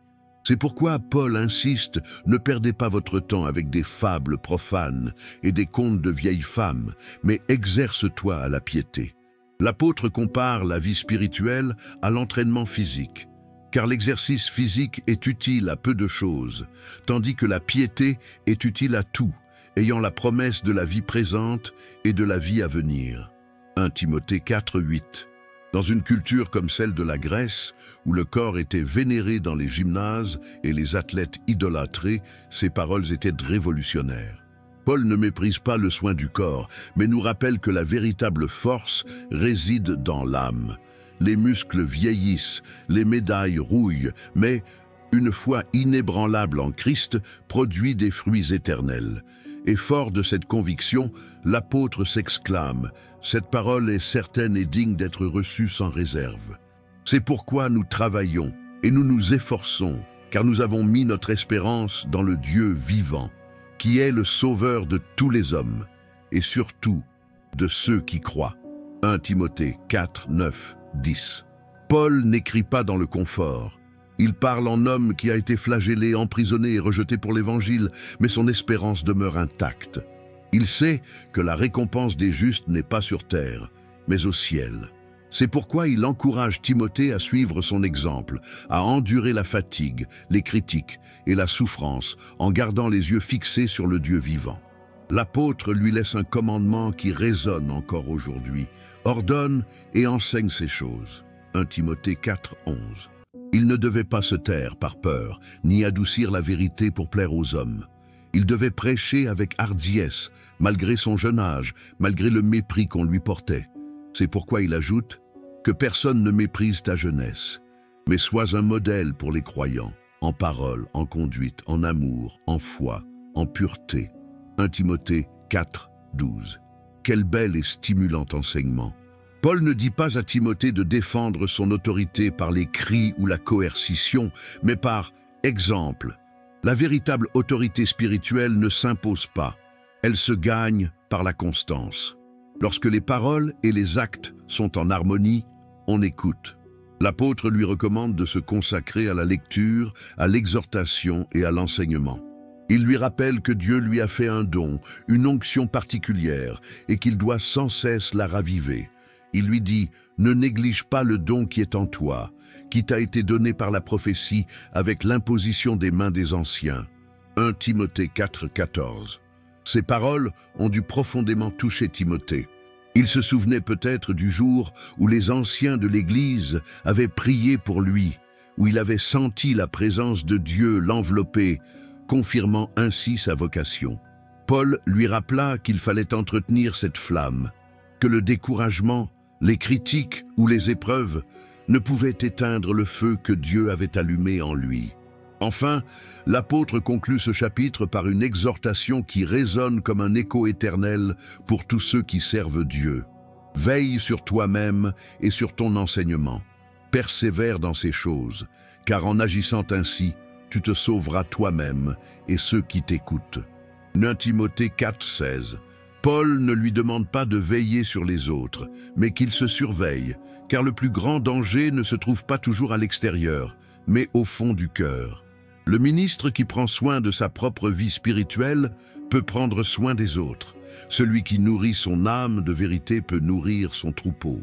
Profondément ému, Timothée relut sans doute ces mots plus d'une fois. Il savait qu'ils étaient la voix de son maître, mais aussi celle de l'Esprit de Dieu. Et il comprit que l'appel à servir n'était pas seulement de prêcher, mais aussi de demeurer ferme lorsque beaucoup s'égaraient. Les temps de la fin avaient déjà commencé, et l'apôtre lui montrait le chemin. Gardez la foi, préservez la bonne doctrine, vivez dans la pureté, et ne laissez pas s'éteindre le feu de l'esprit. Car même si le monde change, même si les hommes s'éloignent de la vérité, il restera toujours une lumière qui subsistera. La parole vivante de Dieu et les cœurs qui décident de la défendre, même au prix de tout. Ainsi, Paul laisse entre les mains de Timothée et entre les nôtres un avertissement et une promesse. Les temps seront difficiles, mais celui qui s'attache au Christ ne sera jamais vaincu. Si cette histoire vous touche profondément, ne restez pas là à regarder. Participez à cette mission. Abonnez-vous à la chaîne, aimez cette vidéo et laissez un commentaire. Je veux rester fidèle jusqu'au bout. Vos paroles peuvent être une étincelle d'espoir pour quelqu'un qui a besoin d'entendre aujourd'hui qu'il n'est pas seul. N'oubliez pas, chaque abonnement, chaque commentaire, chaque partage contribue à faire connaître à davantage de personnes la puissance de la parole de Dieu. Restez jusqu'à la fin, car le message qui suit est important. Cela peut complètement renouveler votre foi. 12. Conseil d'un père spirituel. Après avoir mis en garde Timothée contre les dangers des derniers jours, Paul change à nouveau de ton dans sa lettre. Il délaisse un instant la voix autoritaire de l'apôtre et parle comme un père spirituel parlant à son fils bien-aimé. Ses paroles ne sonnent plus comme des ordres, mais comme des étreintes empreintes de tendresse, de sagesse et d'expérience. Timothée n'était pas seulement son disciple, il était son héritier spirituel, le fruit le plus précieux de son ministère. Et Paul savait que les combats de l'âme peuvent être plus difficiles que ceux du corps. Aussi lui écrit-il maintenant sur un ton plus humain, plus intime, comme un père qui voit son fils porter un fardeau trop lourd et qui veut lui rappeler qu'il n'est pas seul. Paul entame cette section par un joyau de sagesse pastorale. Ne réprimandez pas un homme âgé, mais exhortez-le comme un père. Traitez les jeunes hommes comme des frères, les femmes âgées comme des mères et les jeunes femmes comme des sœurs en toute pureté. 1 Timothée 5, 1, 2. Par ces mots, il enseigne à Timothée une leçon que tout dirigeant devrait apprendre, la bonne façon de traiter les gens. Dans l'Église, il y a de la diversité, jeunes, vieux, hommes, femmes, mais tous font partie d'une même famille. Le pasteur ne doit pas s'imposer comme un chef, mais aimer comme un fils, comme un frère. Paul savait que le ministère ne se résume pas à la prédication ou à l'enseignement, mais qu'il s'agit de savoir comment soigner le cœur humain. Un dirigeant qui corrige sans amour blesse, celui qui guide avec tendresse transforme. C'est pourquoi il dit à Timothée de traiter les personnes âgées avec respect, les jeunes avec amitié et les femmes avec pureté, lui rappelant que dans la famille de la foi, il n'y a pas de place pour le favoritisme ni pour les abus, mais seulement pour l'amour fraternel. L'apôtre aborde ensuite un sujet très délicat dans la vie de l'Église, les soins aux veuves. À cette époque, de nombreuses femmes se retrouvaient seules, sans mari ni enfant pour les soutenir. Il n'y avait ni pension ni aide sociale. La pauvreté frappait durement les plus vulnérables. C'est pourquoi Paul exhorte Timothée à faire de l'Église un refuge pour elles. Honorez les veuves qui sont vraiment veuves. 1 Timothée 5, 3. Par là, Paul ne parle pas de faire l'aumône, mais de montrer honneur et dignité. Ces femmes qui avaient vécu selon leur foi, qui s'étaient investies dans la prière et les bonnes œuvres, méritaient le soutien de la communauté. L'Église devait être leur famille, leur réconfort, leur foyer. Mais il enseigne aussi à Timothée à faire preuve de discernement. Toutes les veuves n'avaient pas besoin d'une assistance constante. Certaines avaient encore des enfants ou des proches qui pouvaient s'occuper d'elles. Dans ces cas-là, l'apôtre dit: si une veuve a des enfants ou des petits-enfants, qu'ils apprennent d'abord à être pieux envers leur propre famille et à rendre à leurs parents ce qu'ils leur ont donné, car cela est bon et agréable aux yeux de Dieu. 1 Timothée 5, 4. Paul rappelle un principe éternel: la vraie foi commence à la maison. On ne peut prétendre aimer Dieu si l'on néglige sa propre famille. Le service commence à la maison, auprès de ses parents, grands-parents et frères et sœurs. Cependant, il fait également l'éloge des veuves qui, bien que seules, ont vécu avec une foi inébranlable. Il dit d'elle: mais celle qui est vraiment veuve est restée seule, met son espérance en Dieu et persévère nuit et jour dans les supplications et les prières. 1 Timothée 5,5. Quelle belle image! Des femmes âgées, oubliées du monde, mais connues du ciel. Leurs mains ridées s'élevaient chaque soir en prière, intercédant pour l'Église, pour les pasteurs, pour les malades. Paul les voyait comme guerriers de la foi. Silencieuses mais puissantes, elles soutiennent la progression de l'Évangile par leurs prières. Ensuite, Pablo aborde un autre groupe clé, les anciens qui gouvernent bien. Il exhorte les croyants à reconnaître leur travail, à les honorer, en particulier ceux qui œuvrent dans la prédication et l'enseignement. Et il ajoute: car l'Écriture dit: tu n'empêcheras pas le bœuf de manger le grain pendant qu'il le foule, et l'ouvrier mérite son salaire. 1 Timothée 5, 18. L'apôtre, avec sa sagesse coutumière, enseigne que le service spirituel mérite lui aussi d'être reconnu. Les pasteurs qui se consacrent au salut des âmes doivent être soutenus, non par le luxe, mais par le respect, l'attention et la gratitude. Mais en même temps, Pablo insiste sur la pureté et la justice au sein de la direction. Il avertit Timothée de ne pas accepter d'accusations contre un ancien sans preuve, et que si quelqu'un pêche ouvertement, il doit être repris publiquement afin que les autres en prennent garde. Et il ajoute: je t'en conjure solennellement devant Dieu, le Seigneur Jésus-Christ et les anges élus, d'observer ces choses sans préjugés, sans rien faire avec partialité. 1 Timothée 5, 21. Quelle lourde responsabilité pour le jeune pasteur. Il ne doit se laisser influencer ni par le favoritisme, ni par ses sentiments personnels, ni par la peur. Dans l'Église, le jugement doit être juste, car ceux qui servent Dieu doivent craindre leur Seigneur plus que les hommes. Pablo lui donne alors un conseil curieux, mais plein de tendresse et d'humanité. Ne bois plus que de l'eau, mais prends un peu de vin à cause de ton estomac et de tes fréquentes indispositions. 1 Timothée 5, 23. Au milieu de tant de thèmes spirituels, ce détail révèle la proximité qui les unissait. Paul savait que Timothée était physiquement fragile, peut-être nerveux et sujet aux maladies. Il ne s'adresse pas à lui comme à un chef, mais comme à un père soucieux de la santé de son fils. Il lui enseigne que le corps aussi a besoin de soins, que la foi n'exclut pas la prudence. Enfin, Paul revient sur le sujet du discernement spirituel. Les péchés de certains hommes sont manifestes avant qu'ils ne viennent en jugement, mais ceux des autres ne sont révélés qu'après. Non, 1 Timothée 5, 24. Il rappelle à Timothée que toutes les erreurs ne sont pas immédiatement apparentes. Certaines sont évidentes, mais d'autres sont cachées, et seul le temps les révèle. C'est pourquoi il lui enseigne à ne pas agir impulsivement, mais à attendre que Dieu lui montre la vérité. En revanche, il lui dit aussi que les bonnes œuvres ne peuvent rester cachées. Tôt ou tard, la lumière les fera resplendir. Tout au long de ce chapitre, la voix de Paul allie fermeté et tendresse. Il ne se contente pas de former un pasteur, mais un homme accompli, sage, juste, aimant et plein de discernement. Il lui enseigne à trouver l'équilibre entre autorité et compassion, discipline et miséricorde.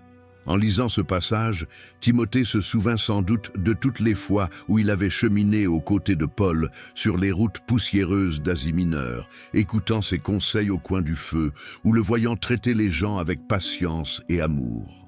À présent, dans chaque mot écrit, il reconnaissait cette même voix, celle d'un père le préparant à guider avec le cœur du Christ. Car au final, c'est ce que Paul voulait transmettre, que le leadership n'est pas une question de pouvoir, mais de service. Non pas d'orgueil, mais de compassion. Non pas de titre, mais de caractère et véritable amour pour les gens. Ainsi, chaque conseil de ce chapitre est comme une graine semée dans l'âme de Timothée, une graine de sagesse, de pureté et de miséricorde. Et ces graines, arrosées de prière et de foi, porteraient du fruit dans la vie de ce jeune pasteur qui, guidé par l'esprit et par les paroles de son père spirituel, deviendrait l'un des piliers les plus solides de l'Église primitive. 13. Prendre soin des nécessiteux et des personnes âgées. On reconnaît le cœur d'un véritable berger à la façon dont il traite les plus vulnérables. Paul, conscient de cela, consacre une partie de sa lettre à enseigner à Timothée une leçon essentielle. Comment prendre soin des nécessiteux et honorer les anciens de l'Église? Car dans la communauté du Christ, l'amour ne se manifeste pas par des paroles, mais par des actes. L'apôtre, avec la tendresse d'un père et la sagesse d'un ancien, écrit non pas en théologien détaché, mais en homme qui a vu de ses propres yeux la pauvreté, la solitude et l'injustice. Il a parcouru des villes où les riches vivaient dans des palais et les pauvres dormaient à la belle étoile. Il a vu des veuves pleurer le manque de pain et des personnes âgées abandonnées par leur famille. C'est pourquoi il enseigne à Timothée comment bâtir une église qui n'ouvre pas vos portes à la souffrance humaine. Pablo commence par lui rappeler que les veuves vraiment dans le besoin doivent être traitées avec honneur. Je l'ai déjà mentionné, mais je vais maintenant développer. Dans l'Antiquité, une veuve sans enfant était totalement démunie. Aucune loi ne la protégeait et aucun gouvernement ne lui apportait d'aide. Si elle ne trouvait pas de soutien auprès de l'Église, elle était condamnée à mendier ou à mourir de faim. C'est pourquoi Paul dit à Timothée que l'Église doit être un refuge pour eux, mais aussi qu'il doit y avoir ordre et discernement. Toutes les femmes seules ne doivent pas recevoir d'aide sans discernement. Les vraies veuves étaient celles qui, en plus d'être sans famille, vivaient une vie de foi et de prière consacrée au Seigneur. Que la veuve ne soit inscrite sur la liste que si elle a 60 ans ou moins, qu'elle n'a été mariée qu'à un seul homme et qu'elle est connue pour ses bonnes œuvres. Si elle a élevé des enfants, pratiqué l'hospitalité, lavé les pieds des saints, secouru les affligés et s'est consacrée à toute bonne œuvre. 1 Timothée 5, 9, 10. Chaque exigence témoigne d'un cœur pieux. Paul ne parle pas de perfection, mais de fidélité. Ces femmes étaient comme des piliers spirituels pour l'Église. Elles avaient élevé leurs enfants dans la foi, accueilli les voyageurs chez elles, servi avec humilité et consacré leurs dernières années à la prière. Elles ne recherchaient pas la reconnaissance, mais seulement le service du royaume de Dieu. Mais Paul met également Timothée en garde contre jeunes veuves qui, en raison de leur âge et de leur énergie, pourraient succomber à la tentation ou à la distraction s'ils s'engageaient prématurément dans un service aussi sacré. Il est dit « Mais refusez les jeunes veuves, car leur désir les éloigne du Christ et elles veulent se remarier. » 1 Timothée 5, 11. L'apôtre ne critique pas le mariage, mais offre de sages conseils. Il sait que les passions, la solitude ou les pressions sociales peuvent détourner certains de leur chemin spirituel. C'est pourquoi il leur suggère de se marier, d'élever des enfants, de prendre soin de leur foyer et de mener une vie exemplaire, afin de ne pas donner à l'ennemi de prétexte pour blasphémer. Tout au long de cet enseignement, le profond équilibre de la pensée de Paul est manifeste. Il n'impose pas de loi rigide, mais enseigne discrètement. Il montre à Timothée comment exercer son ministère pastoral avec compassion et prudence, sans laisser les abus ou la paresse détruire la générosité de l'Église. Après avoir parlé des veuves, Paul aborde un sujet tout aussi important, le traitement des personnes âgées qui travaillent dans l'Église. Les anciens qui dirigent bien méritent un double honneur, surtout ceux qui se consacrent à la prédication et à l'enseignement. 1 Timothée 5, 17. Ici, le mot « ancien » ne se réfère pas seulement à l'âge, mais aussi à la fonction spirituelle. Dans l'Église primitive, les anciens étaient les responsables qui prenaient soin du troupeau aux côtés des pasteurs. Paul enseigne que ceux qui servaient fidèlement devaient être honorés et respectés, et notamment ceux qui ont consacré leur vie à l'enseignement de la parole. Et il cite les Écritures pour appuyer son propos. « Tu n'empêcheras pas le bœuf de manger le grain qu'il foule, et l'ouvrier mérite son salaire. » 1 Timothée 5, 18. Par cette comparaison simple mais percutante, Paul enseigne que les serviteurs de Dieu méritent d'être traités avec dignité. De même que le bœuf de trait a le droit de se nourrir du grain, ceux qui sèment la parole doivent être soutenus par la communauté. Il ne s'agit pas de luxe, mais de justice. Dans le même temps, Paul avertit Timothée qu'il ne doit pas permettre injustice ni favoritisme. Il lui dit « N'acceptez pas une accusation contre un ancien, à moins qu'elle ne soit portée par 2 ou 3 témoins. » Nummer 2 Timothée 5, 19. La réputation d'un dirigeant est fragile. Une fausse accusation peut anéantir des années de service fidèle. C'est pourquoi l'apôtre enseigne à Timothée de ne pas se laisser influencer par les rumeurs, mais aussi de ne pas dissimuler un péché avéré. Si un ancien commettait un péché, il devait être repris publiquement et avec respect, afin que les autres puissent en tirer des leçons. Ceux qui persistent dans le péché, reprends-les publiquement, afin que les autres en soient avertis. 1 Timothée 5, 20. Paul ne le dit pas avec dureté, mais avec un sens aigu de la justice. La discipline au sein de l'Église devait être ferme tout en étant réparatrice. Le but n'était pas d'humilier, mais de guérir. Un leadership saint préservait la pureté du corps du Christ. L'apôtre donne alors une instruction solennelle, presque comme s'il jurait devant le ciel « Je t'en conjure solennellement devant Dieu, devant le Seigneur Jésus-Christ et devant les anges élus, d'observer ces choses sans préjugés, sans rien faire avec partialité. » 1 Timothée 5, 21. Timothée devait se souvenir que le véritable juge n'était pas lui, mais Dieu. Chaque décision, chaque correction devait être prise avec justice, sans favoritisme ni intérêt personnel. Le ministère n'est pas guidé par les émotions, mais par les principes divins. Finalement, Pablo lui donne un conseil très humain. Ne bois plus que de l'eau, mais prends un peu de vin à cause de ton estomac et de tes fréquentes indispositions. 1 Timothée 5, 23. Au milieu de tant d'enseignements spirituels, ce détail personnel se révèle. Paul, qui a frôlé la mort à maintes reprises, dévoile ici sa tendresse paternelle. Il connaît les faiblesses de Timothée, sa santé fragile, son corps épuisé. Il lui rappelle qu'il doit lui aussi prendre soin de lui, car un serviteur qui néglige sa santé ne pourra accomplir sa mission. Il conclut ce sujet par une observation profonde sur la nature humaine. Les péchés de certains sont manifestes, car ils les précèdent au jugement. Ceux des autres sont révélés après. De même, leurs bonnes œuvres sont manifestes, et leurs mauvaises actions ne peuvent rester cachées. 1 Timothée 5, 24-25. Paul enseigne ici que le péché et la vertu, tôt ou tard, ils sont mis au jour. Rien ne demeure caché à Dieu éternellement. Certains révèlent rapidement leurs erreurs, d'autres les dissimulent un temps. Mais de même, les bonnes œuvres, même si elles passent inaperçues aux yeux des hommes, ne passent jamais inaperçues aux yeux du ciel.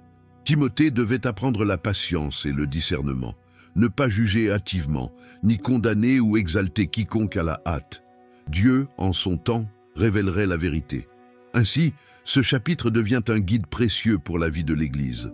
Prendre soin des nécessiteux avec compassion, honorer les personnes âgées avec justice et toujours agir sous le regard de Dieu. Paul ne donne pas à Timothée un ensemble de règles, mais un modèle de cœur pastoral, un cœur qui aime les faibles, respecte les sages, corrige avec justice et sert avec pureté. Un cœur à l'image du Christ, venu non pour être servi, mais pour servir et donner sa vie pour la multitude. En lisant ces mots, Timothée ressentit toute la profondeur et la douceur de cet appel. Il savait qu'être pasteur n'était pas un titre, mais une sainte vocation. Et au milieu de ses responsabilités, la lettre de Paul devint son guide, son réconfort et sa plus grande source d'inspiration pour continuer à être pasteur, un reflet vivant de l'amour de Dieu sur terre. 14. La mise en garde contre l'amour de l'argent. Après avoir expliqué comment l'Église doit prendre soin des nécessiteux et honorer les personnes âgées, Paul se tourne vers un danger silencieux mais mortel qui a détruit la foi de nombreuses personnes à travers l'histoire, l'amour de l'argent. À ce stade de sa lettre, l'apôtre délaisse les questions pratiques de la communauté et aborde une profonde blessure spirituelle. Il ne parle pas de la richesse en soi, mais du pouvoir que l'argent exerce lorsqu'il prend la place de Dieu dans le cœur humain. Son ton est ferme, mais empreint de sagesse, tel un père avertissant son fils d'un feu qui semble inoffensif, mais qui peut tout consumer. Paul commence par décrire le danger que représentent les faux enseignants, ceux qui font de la foi un commerce. Si quelqu'un enseigne une doctrine différente et ne se conforme pas aux saines paroles de notre Seigneur Jésus-Christ et à l'enseignement qui suit la piété, il est plein d'orgueil et ne comprend rien. Il a un goût malsain pour la controverse et les querelles de mots, ce qui engendre l'envie, la discorde, la calomnie, les soupçons malveillants et les disputes incessantes entre des gens à l'esprit corrompu et privés de la vérité, qui pensent que la piété est une source de profit. 1 Timothée 6, 3, 5. Ces paroles sont percutantes. Paul dénonce ceux qui, sous couvert de spiritualité, recherchaient le profit personnel. Certains instrumentalisaient la religion pour s'enrichir, prêchant ce que les gens voulaient entendre, exigeant des faveurs spirituelles ou promettant des richesses matérielles en échange d'argent. Timothée devait se méfier de ces loups déguisés en agneaux, car le message de l'Évangile n'a jamais été une affaire commerciale. Jésus ne prêchait pas pour s'enrichir, mais pour donner sa vie. Et Paul, qui le suivait fidèlement, le savait mieux que quiconque. Il avait enduré la faim, des naufrages et la prison pour l'Évangile, mais il n'avait jamais renié sa foi. Il écrit donc une phrase qui transcende les siècles, mais la piété avec le contentement est une grande source de gain. 1 Timothée 6, 6. Quelle profonde affirmation! Paul enseigne que le véritable trésor ne réside pas dans la possession, mais dans « soyons satisfaits de ce que Dieu nous donne ». Le contentement est un joyau rare, un cœur qui, même avec peu, se sent comblé, car il sait que sa subsistance vient du ciel. Et il ajoute avec une sagesse éternelle, car nous n'avons rien apporté dans le monde et nous n'en pouvons rien emporter. 2 Timothée 6, 7. En résumé, Paul nous rappelle la fragilité de la vie humaine. Nous naissons les mains vides et nous mourrons les mains vides. Ni richesse, ni titre, ni pouvoir ne peuvent franchir le seuil de la mort. Seule demeure la foi, les bonnes œuvres et notre relation avec Dieu. C'est pourquoi il dit « Si donc nous avons de quoi manger et de quoi nous vêtir, cela nous suffira ». 1 Timothée 6, 8. Quel enseignement à contre-courant, même pour notre époque. L'apôtre nous invite à vivre simplement, à profiter de ce dont nous avons besoin sans nous préoccuper de ce qui nous manque. Car l'âme qui désire toujours plus ne trouve jamais le repos. Paul intensifie alors son avertissement en utilisant l'une des phrases les plus connues et les plus mal interprétées de toute la Bible. Car l'amour de l'argent est la racine de tous les maux. Quelques-uns, avides d'argent, se sont égarés loin de la foi et se sont infligés bien des tourments. 1 Timothée 6, 10. Il est important de noter précisément ce qui est dit. Ce n'est pas l'argent en soi qui est à l'origine de tous les maux, mais l'amour de l'argent. L'argent peut être un instrument du bien comme du mal. Tout dépend de celui qui le contrôle. Le problème survient lorsque l'argent cesse d'être un serviteur et devient un maître. Paul, qui avait vu de nombreux frères fidèles s'égarer par ambition, parle le cœur lourd. Certains hommes avaient commencé à prêcher avec pureté, mais peu à peu, ils se sont laissés séduire par la cupidité. Là où régnait la foi, il y a maintenant la compétition. Là où régnait le service, il y a maintenant l'intérêt personnel. L'apôtre le décrit par une image saisissante. Ils furent transpercés de nombreuses douleurs. C'est comme s'il disait: ils se blessèrent eux-mêmes par l'épée de leur avidité. Car l'amour de l'argent non seulement détruit la foi, mais il corrompt aussi la paix de l'âme. Ceux qui vivent dans la quête perpétuelle de toujours plus ne connaissent jamais le repos. Mais après cet avertissement, Paul élève la voix comme un phare d'espoir. Il s'adresse directement à son disciple avec tendresse et autorité.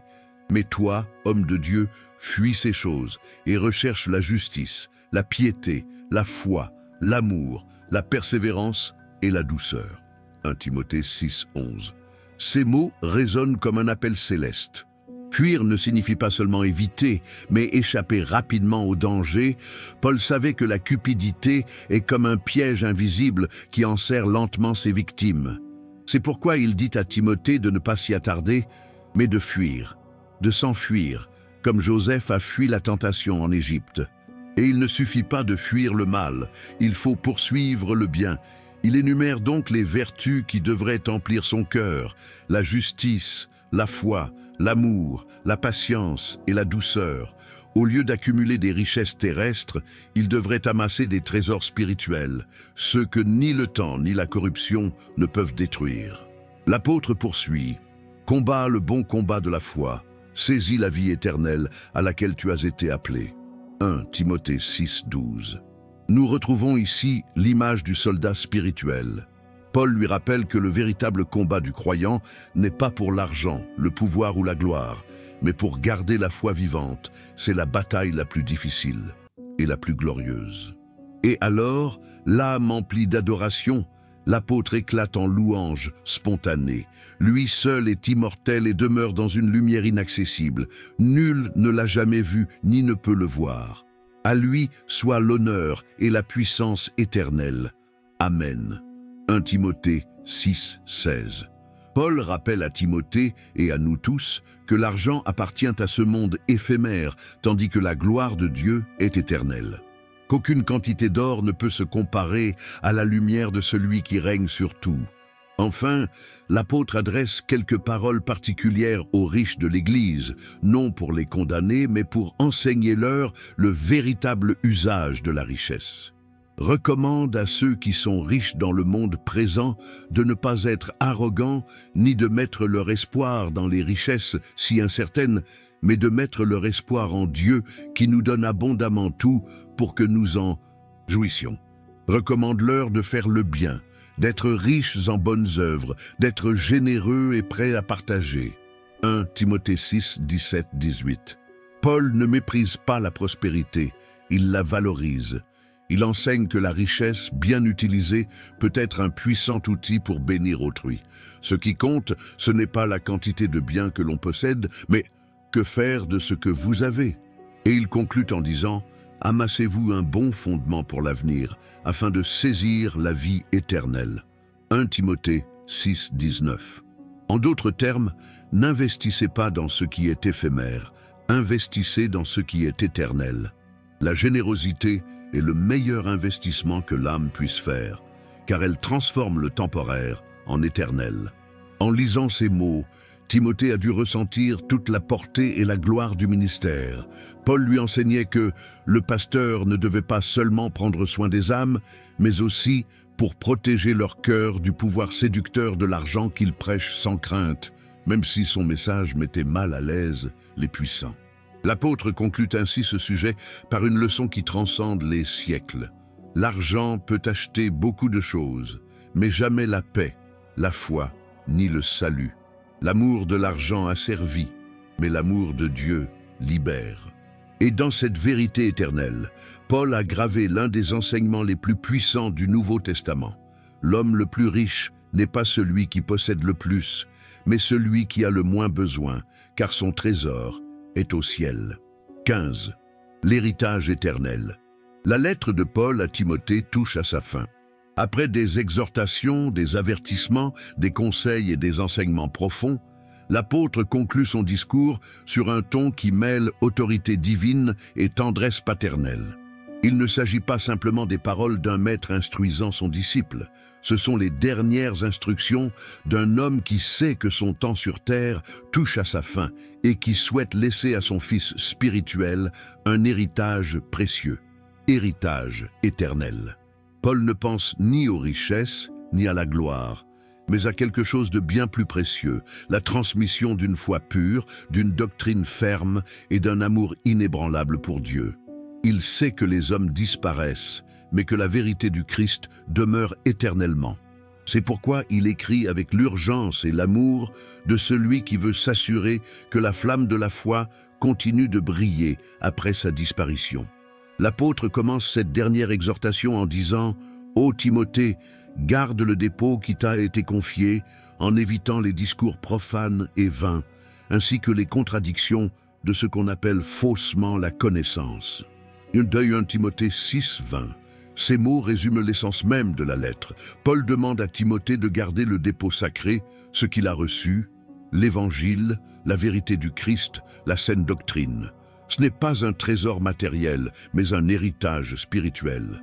C'est comme si je lui remettais un coffre rempli de lumière en lui disant « Protège-le, ne le souille pas, ne permets à personne de le voler ou de le dénaturer. » Timothée devait préserver la pureté de la foi face aux faux docteurs qui commençaient déjà à se multiplier au sein de l'Église primitive. Ces hommes parlaient avec une apparence de sagesse, mais leur savoir ne venait pas de Dieu, mais de l'orgueil humain.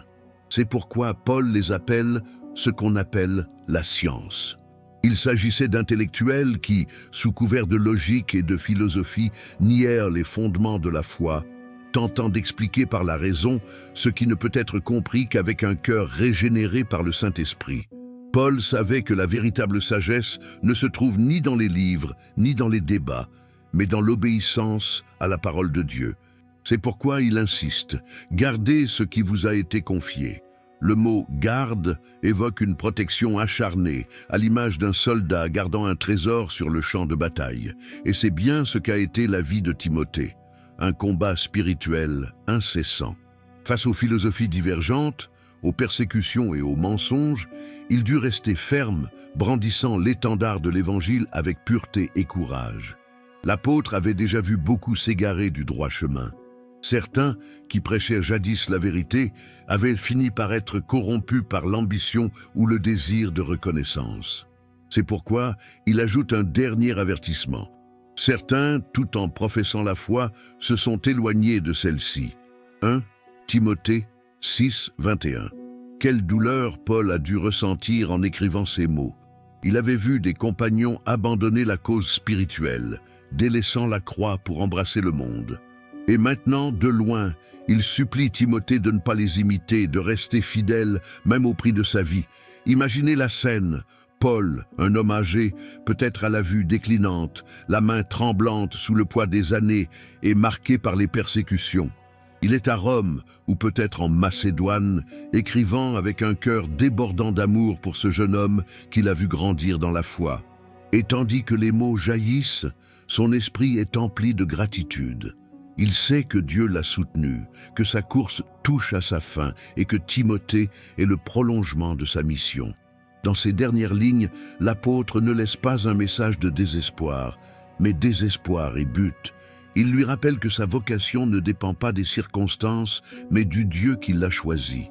Il lui enseigne que malgré le changement des hommes, la vérité du Christ demeure immuable, que même si le monde est plongé dans les ténèbres, une seule lampe allumée peut continuer d'éclairer de nombreuses âmes. C'est pourquoi il conclut sa lettre par une bénédiction simple mais puissante. Que la grâce soit avec vous. Amen. Paul ne demande pas de force humaine pour Timothée, mais grâce divine, car il savait que seule la grâce de Dieu pouvait soutenir un serviteur fidèle dans l'épreuve. Cette grâce qu'il avait relevée après les naufrages, qu'il avait soutenu en prison, qui lui avait apporté la paix lors des nuits froides et le réconfort dans la solitude. Cette même grâce, il la lègue désormais en héritage à son fils spirituel bien-aimé. L'histoire de cette lettre s'achève ici, mais son message continue de résonner à travers les siècles. Timothée n'a pas seulement reçu un ensemble d'enseignements, il a reçu le cœur d'un apôtre façonné par le Christ. Et grâce à sa fidélité, l'Église a pu poursuivre son expansion, portant le message de l'Évangile aux nouvelles générations. L'héritage que Paul a laissé à Timothée n'était pas une religion vide, mais une foi vivante, une passion ardente pour la vérité, une vie consacrée au service et à l'amour. Cet héritage ne s'est pas perdu au fil du temps. Aujourd'hui encore, on peut l'entendre en chaque croyant qui choisit de rester ferme au milieu du chaos du monde, en chaque pasteur qui prêche la parole avec intégrité, en chaque homme et chaque femme qui préserve sa foi comme un trésor précieux. Paul comprenait une chose que beaucoup oublient. Les ministères disparaissent, les temples peuvent s'écrouler, les noms tombent dans l'oubli. Mais la vérité de l'Évangile ne meurt jamais. Son héritage ne résidait ni dans ses voyages, ni dans ses lettres, ni dans ses miracles. Son héritage, ce sont les âmes transformées, les disciples formés et la flamme de la foi allumée dans des cœurs comme celui de Timothée. Ainsi s'achève la première lettre de l'apôtre à son fils bien-aimé, par un appel à garder la foi, par une mise en garde contre le mensonge et par une bénédiction qui transcende le temps. Que la grâce soit avec vous. Ces paroles, écrites il y a près de 2000 ans, restent d'actualité. Car le message de Paul à Timothée ne s'adressait pas seulement à lui, mais à tous ceux qui, de génération en génération, portent le flambeau de l'Évangile. Chaque croyant qui demeure ferme, chaque pasteur qui enseigne la vérité sans renier sa conscience, chaque âme qui vit purement dans un monde corrompu, tous sont le fruit de cet héritage éternel. La même que Paul a laissé en Timothée et que le Saint-Esprit continue de laisser en nous aujourd'hui. Car même si les hommes changent et que les temps s'assombrissent, la grâce de Dieu est toujours suffisante. La vérité demeure inchangée. Et le royaume du Christ continue de progresser jusqu'à la fin des temps. Parfois, la vie chrétienne ne ressemble pas à une victoire, mais plutôt à un combat silencieux, une lutte intérieure entre nos croyances et nos sentiments, entre la foi que nous proclamons et la lassitude que nous dissimulons. Et c'est précisément là, au moment où nos forces semblent nous abandonner, que les paroles de Paul à Timothée resplendissent à nouveau d'une puissance éternelle. Timothée n'était pas un héros parfait. C'était un jeune homme avec des peurs, des doutes et des faiblesses. Mais à travers son histoire, nous comprenons que Dieu ne choisit pas les plus forts. Mais à ceux qui sont prêts à rester, Paul ne leur a pas promis une vie facile. Il leur a promis quelque chose de bien meilleur, que la grâce de Dieu suffirait. Et cette même grâce vous est accordée aujourd'hui également. Peut-être, comme Timothée, avez-vous eu envie d'abandonner. Peut-être avez-vous le sentiment de ne plus pouvoir porter le poids de la foi, que la flamme qui brûlait autrefois avec tant d'éclat ne fait plus que vaciller. Mais écoutez, Dieu ne vous a pas oublié. Il vous appelle à relever la tête, à raviver le don qui est en vous, à combattre le bon combat de la foi. Le message de ce livre n'est pas seulement un enseignement destiné à un pasteur expérimenté, c'est une lettre vivante, adressée à chaque âme qui désire servir, mais se sent faible. Paul a enseigné à Timothée, et nous l'enseigne encore, que la force ne vient pas de la reconnaissance, mais de la fidélité. Que la victoire ne consiste pas à éviter les épreuves, mais à rester ferme au milieu d'elles. Parce qu'au final, la récompense n'est pas terrestre, elle est éternelle. Le monde peut offrir l'or, le pouvoir, les plaisirs, mais seul le Christ offre la paix, un but et la vie éternelle, et ainsi se termine l'histoire. L'histoire complète du livre de 1 Timothée, non pas avec un point, mais avec une invitation. Gardez espoir. N'ayez pas honte de l'Évangile, continuez même si personne d'autre ne le fait. Et lorsque vos forces vous abandonnent, souvenez-vous de ce que Paul a dit à son fils spirituel, que la grâce soit avec vous. Cette même grâce qui a soutenu Timothée vous tend maintenant la main pour vous soutenir. Car Dieu ne recherche pas des personnes parfaites, il recherche des personnes fidèles. Et si vous demeurez en lui, votre histoire fera elle aussi partie de l'héritage éternel de la foi. Si cette histoire vous a touché, ne laissons pas cela se terminer ici. Avant de partir, assurez-vous s'abonner à la chaîne et activez la cloche pour continuer à recevoir chaque semaine des messages qui renforcent votre foi. Et je vous invite à faire autre chose. Partagez cette vidéo avec quelqu'un qui a besoin d'entendre qu'il y a encore de l'espoir, que Dieu ne l'a pas oublié. Écrivez cette déclaration de foi dans les commentaires. La grâce de Dieu me suffit. Car, de même que Paul a élevé Timothée par des paroles d'amour et de vérité, vous aussi pouvez être un instrument pour élever les autres. N'oubliez pas, celui qui garde la foi ne perd jamais la bataille. On se retrouve dans la prochaine vidéo. Et c'est tout. Que la grâce du Seigneur soit avec vous, aujourd'hui et toujours.